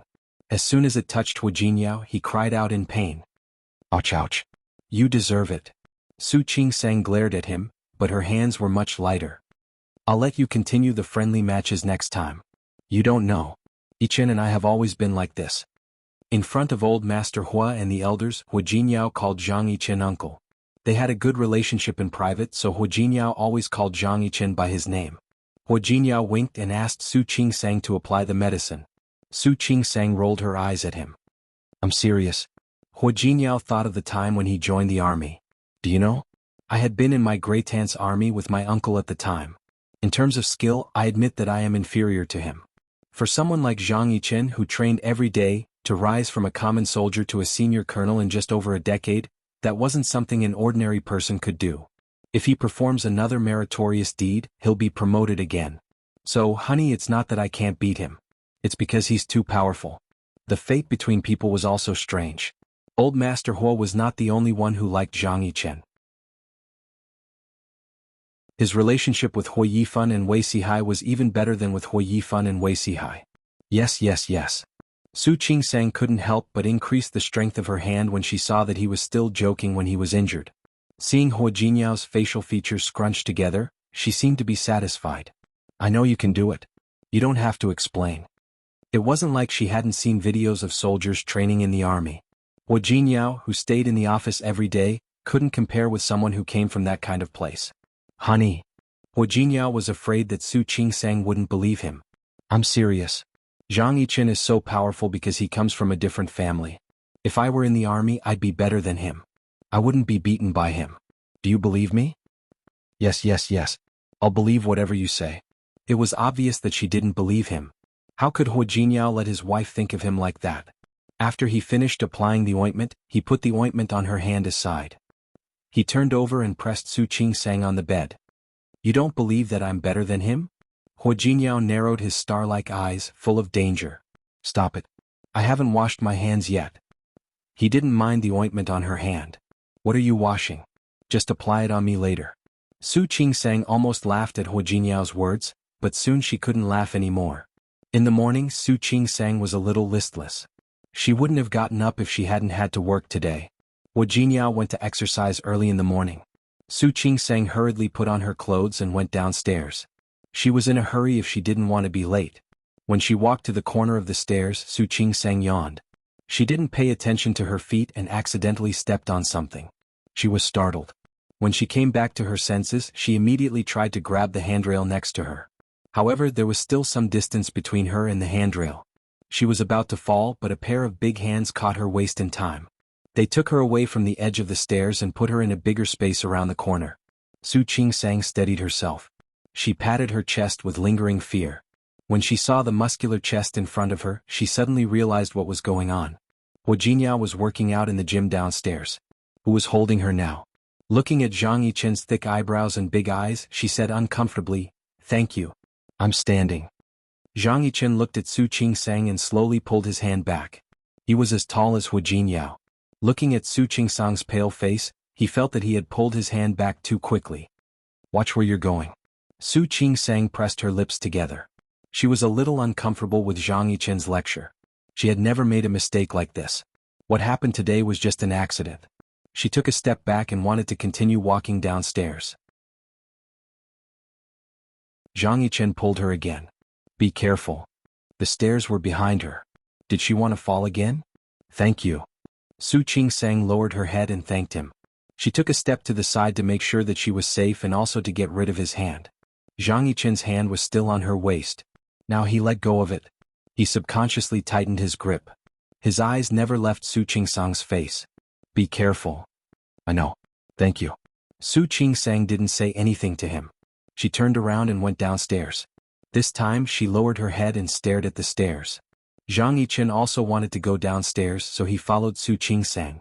Su Qingsang wanted to walk faster, but she felt that it would be too deliberate. She might as well walk like this. She was so focused on the stairs that she didn't notice that Zhang Yichen was very tall and that he was walking behind her. Because of this, he could easily see the marks on her neck from his angle. Even though he wasn't experienced, he could tell that it was a hickey. The marks on the back of her neck could only have been left by Hu Jinyao. Zhang Yichen's eyes darkened again because of this annoying thing. At the end of the stairs on the second floor, Lu Tongjiao watched the scene. She clenched her fists so hard that they turned white. Zhang Yichen would stay in Rong City for 3 days. Therefore he would stay at the Hua mansion for those 3 days. Because of this, Hu Jinyao drove to pick Su Qingsang up every day and drove her for more than an hour back to the Hua mansion. The third day happened to be a Saturday. Su Qingsang didn't have to go to work. She woke up early in the morning and practiced Tai Chi with Old Master Hua. After practicing for a while, she had become good at it. However, she didn't use much strength. Old Master Hua kept saying that she ate too little. She needed to eat more. Grandpa, I'm a girl. Please don't say that I don't eat enough. Compared to other people, I eat a lot. You're still too thin. You need to be fatter. Old Master Hua was a little unhappy before, but after hearing his grandson's explanation, he didn't care about his anger anymore. He knew that Hu Jinyao didn't get along with his mother. Hu Jinyao didn't want to have children. However, Lu Tongjiao blamed Su Qingsang for it. Old Master Hua was old.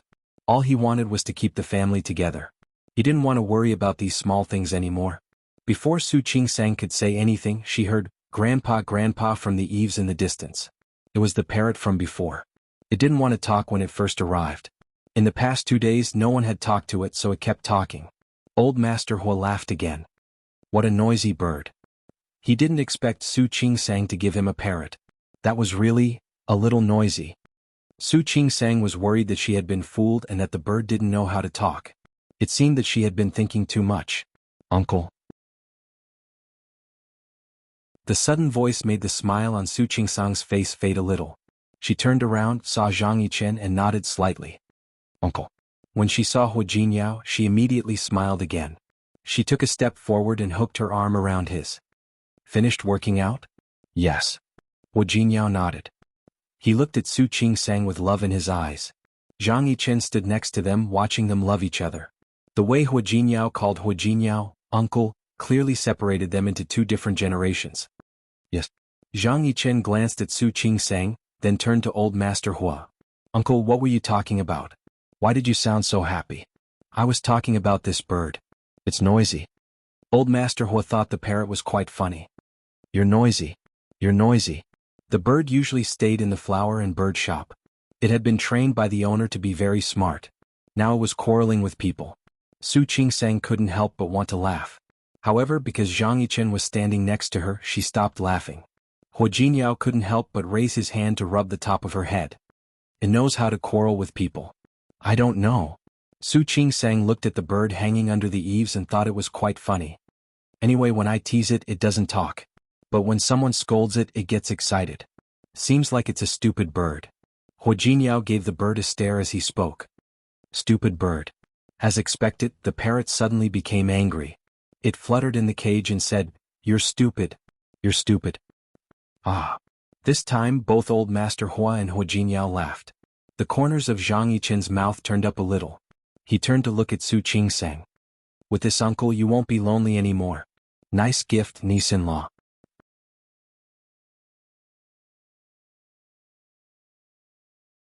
Chapter 494. Ignoring Zhang Yichen, Su Qingsang only had eyes for Hu Jinyao. Jinyao, let's go eat.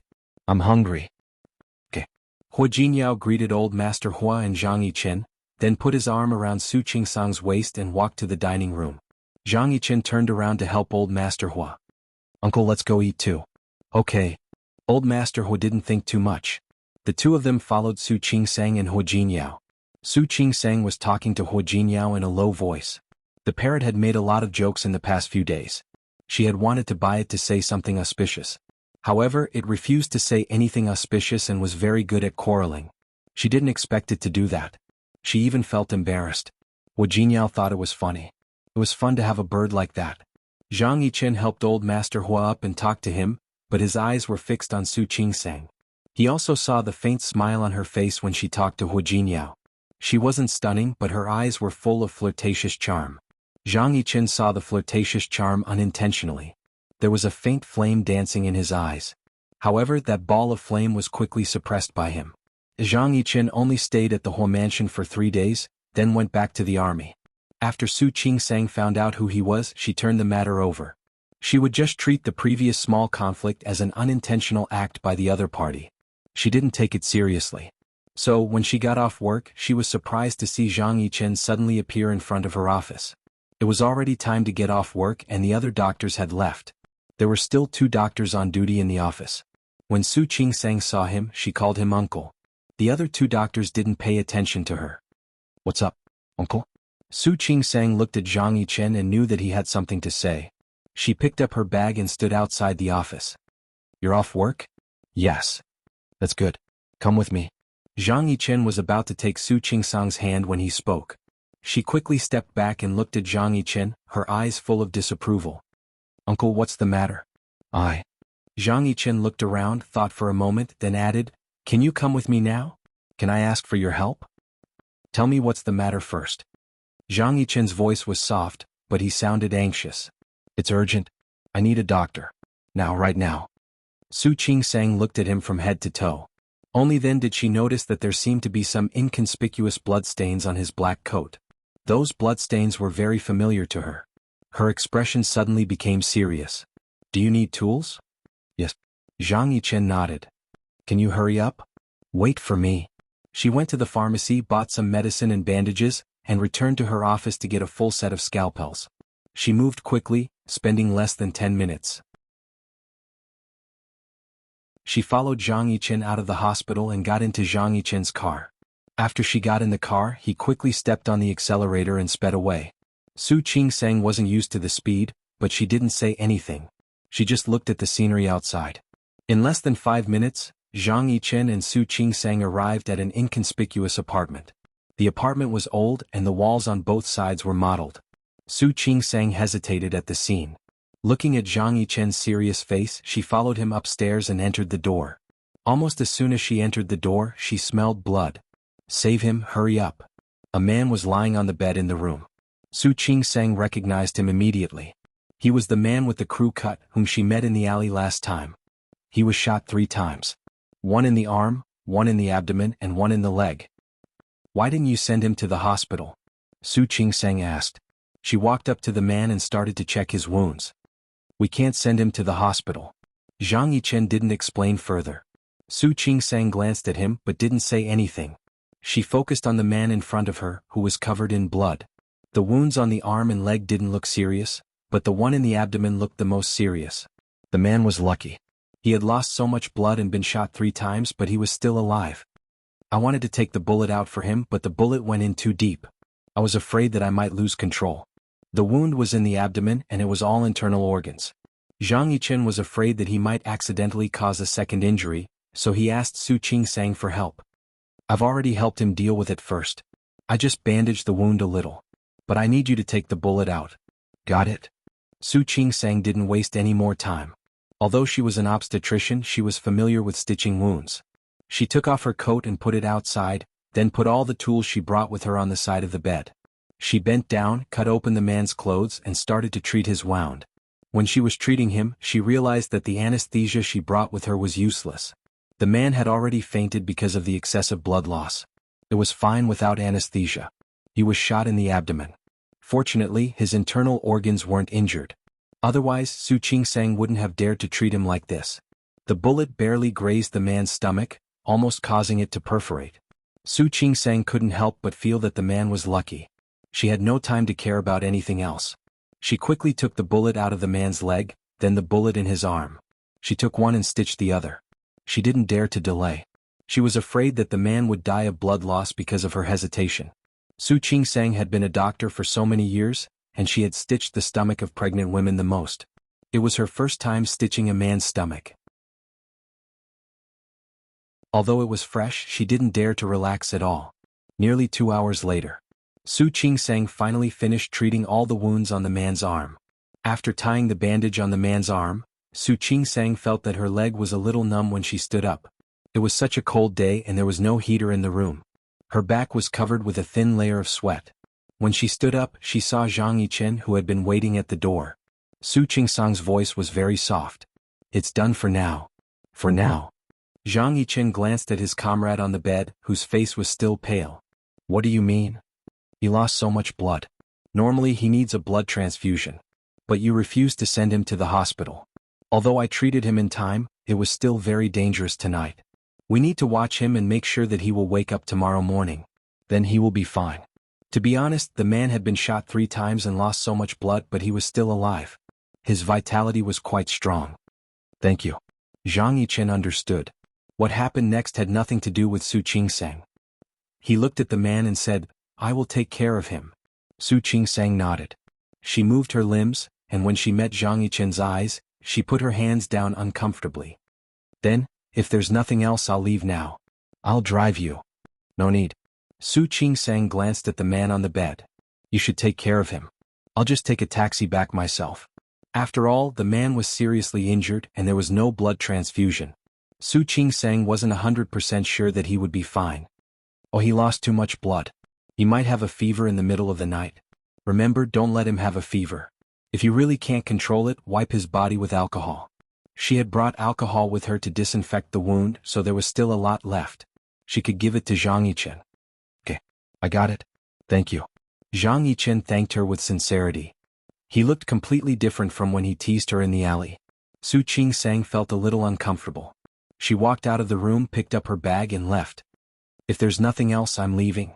Don't you need to deal with it?" Zhang Yichen glanced at her. She had been treating the man's wound, so her clothes were stained with blood. It wasn't a good idea to run out like this. "It's okay. I have a coat." Su Qingsang put on her coat as she spoke. In this way he really couldn't tell. Zhang Yichen didn't say anything. When Su Qingsang's hand touched the doorknob, he called her back again. "Su Qingsang." "Yes." "Don't tell anyone about what happened today." "Don't worry. I'm not that talkative." "No, I'm also talking about Jinyao. Don't tell him." Su Qingsang turned to look at Zhang Yichen.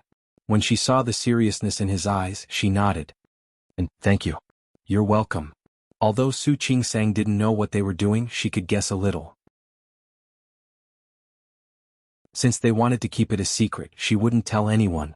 After leaving the apartment, Su Qingsang stood at the door and looked around. She took a turn and then left the alley. When Su Qingsang got home, Hu Jinyao was already there. He had obviously just taken a shower, and the ends of his hair were still wet. He was sitting on the bed reading a book. When he saw Su Qingsang come in, he put the book aside. His eyes fell on the bags in Su Qingsang's hands. "You went shopping?" "Yes." Su Qingsang nodded and put down the bags. "Did you call me?" "I was shopping and didn't hear you. I just saw you in the elevator." "Have you eaten?" Hu Jinyao got off the bed and walked to Su Qingsang. He noticed that she had changed her clothes. She wasn't wearing the clothes she had worn this morning. "I've eaten." As Su Qingsang spoke, she picked up the bag by her feet and took out a Versace casual suit. It was dark striped and made of sapphire blue material. She compared it to Hu Jinyao and said, "Try it on."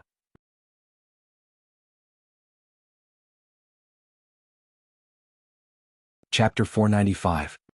He looked at her inquisitively, but Su Qingsang didn't seem to notice it. She said calmly, "I saw this suit on you when I was shopping, so I bought it." Su Qingsang wanted to go home after coming out of Zhang Yichen's apartment, but she thought of the blood stains on her clothes, so she decided to buy a new set of clothes.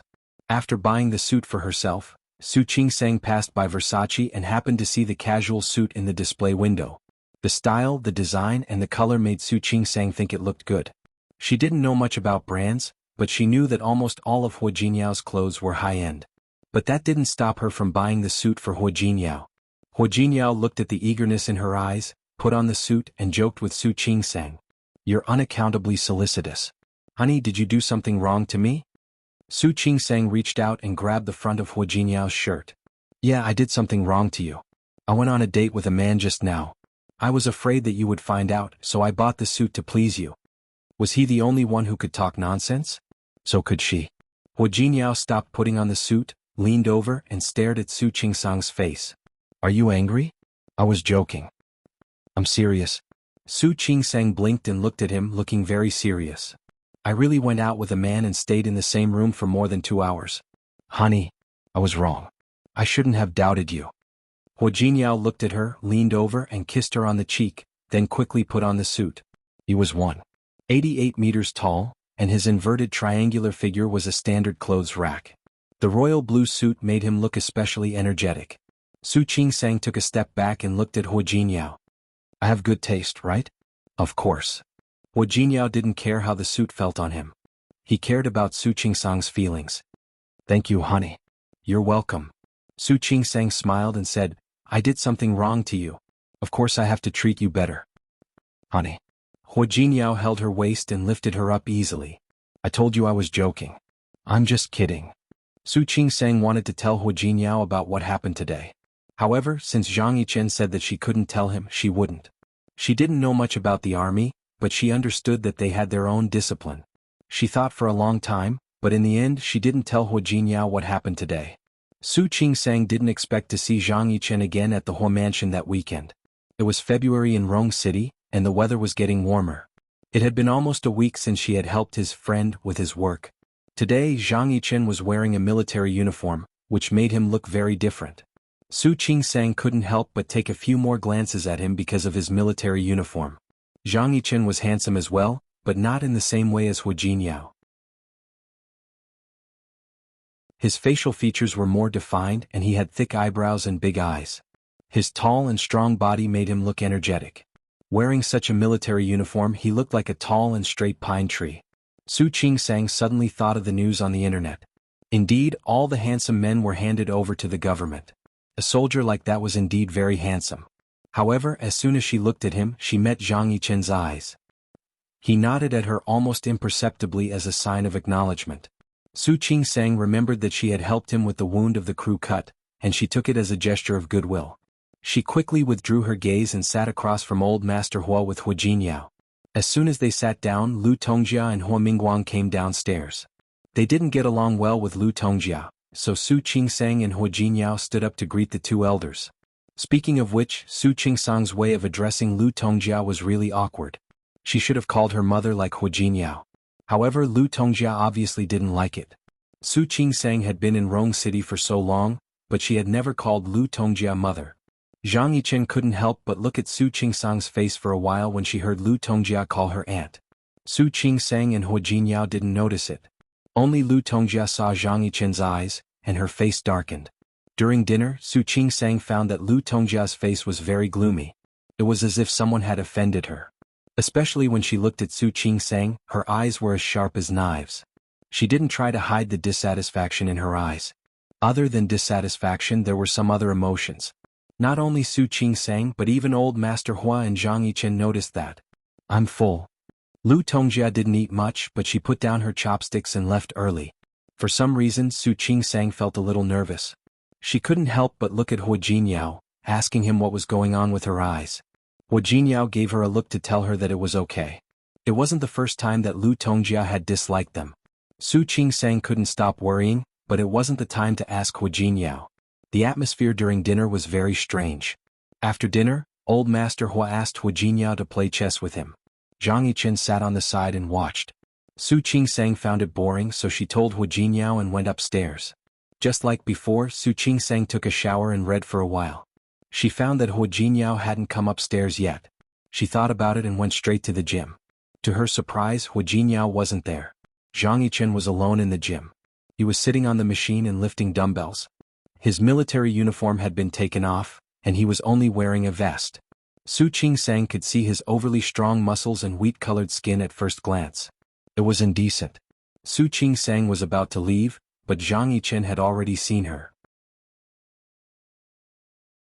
Are you looking for Jinyao? He went to the study with my uncle. Su Qingsang nodded and was about to leave. She thought of something and stopped. She turned around and looked at Zhang Yichen. Is that guy okay? Zhang Yichen had already put down the dumbbells. He stood up and walked towards Su Qingsang. He's fine. Zhang Yichen walked up to Su Qingsang. She didn't know how long he had been exercising. His face was a little red, but he wasn't sweating. He did have a fever in the middle of the night. I did what you told me to do to lower his body temperature. The fever went down and he woke up the next day. That's good. Su Qingsang was just asking casually. She was relieved to know that he was fine. After all, he was the first non-female patient she had ever treated. She turned around to leave, but Zhang Yichen reached out his hand to hold her hand. Su Qingsang looked at his hand and instinctively stepped back. She stepped back too quickly and tripped over her right foot. Not only did she fail to dodge, but she also fell backwards. The moment she lost her balance, Zhang Yichen quickly caught her. Su Qingsang's body leaned against Zhang Yichen's chest. Su Qingsang quickly stood up with her hands on his chest. Her hands touched his firm chest, and Zhang Yichen's hands were on her waist. Su Qingsang felt uncomfortable being so close to him. She took a big step back after she steadied herself. She looked at Zhang Yichen with an unfriendly gaze. Zhang Yichen seemed to know what she was upset about, but his expression didn't change. I'm sorry. I just wanted to thank you. No need. Su Qingsang's voice was cold. You already said that last time. Yes. He already said that last time. This time he just wanted to find an excuse to talk to her again. She was very close to him. The familiar aroma from last time rushed into his nose again. It was her aroma. He moved his toes slightly. He almost wanted to step forward and hold her like he did just now. However, Su Qingsang obviously didn't like him. She didn't even say a word to him. She turned around and left. Her footsteps were a little hurried and she walked a little fast. Zhang Yichen's eyes followed her back until she disappeared around the corner. He couldn't see her anymore. He stood there and took a deep breath. He felt that the aroma didn't go away. Instead, it made him feel more and more distinct. Su Qingsang, he repeated the name in his heart. He was so focused that he didn't notice that Lu Tongjia was standing in the shadows at the other end of the corridor. Seeing the two of them hugging each other, even though she couldn't hear what they were talking about, it was enough for Lu Tongjia to imagine a lot of things. Her face was dark and cold, and she went up the other end of the passage through the kitchen to her room. Lu Tongjia asked Mrs. Su to go to the spa in the afternoon. Mrs. Su was Su Ruoli's mother. Because the two families had almost become in-laws, they had been in contact a lot. She often saw Mrs. Su. If it weren't for Hua Jinyao's refusal to marry Su Ruoli, their children would have been grown up. This time it was even worse. She didn't know what Hua Jinyao said to Su Ruoli, but Su Ruoli said she was going abroad to study at the end of last year. She hadn't been home for several months. Mrs. Su didn't like Su Ruoli's behavior, but she knew that it was all Hua Jinyao's fault. However, she didn't even dare to blame Su Ruoli. Who could she blame for her daughter's stubbornness? Now that she had met Lu Tongjia, she had to be polite and polite. They went to the club and accidentally ran into Li Xiangyuan, who was with He Xianyao. The mother and daughter seemed to be there for the spa as well. Tongjia. Li Xiangyuan's eyes were full of surprise when she saw Lu Tongjia. What a coincidence. I didn't expect to see you here. Li Xiangyuan was Li Juanxing's aunt. Li Xiangyuan was born in the Li family and married into the He family. She was also He Xiankai and He Xuanyao's mother. The He family was not as powerful as the Hua family, let alone the Li family. However, the Li family had a lot of resources. When Li Xiangyuan married into the He family, it was considered a low marriage. She and Lu Tongjia had known each other since they were young and had a good relationship. It is quite a coincidence. Lu Tongjia greeted her and immediately saw He Xianyao, who was next to her. If she remembered correctly, He Xianyao had taken all kinds of opportunities to come to her house. She also knew that He Xianyao liked Hua Jinyao. Auntie Hua. He Xianyao had always been good in front of Lu Tongjia, and it was the same now. You're tuning in to the Han Li's Wuxia Adventures YouTube channel. We're so grateful for your support, and don't forget to subscribe to join us on this incredible journey through captivating stories. Your generosity through donations truly makes a world of difference, as it's the primary source of revenue that allows me to expand and enhance this channel for you.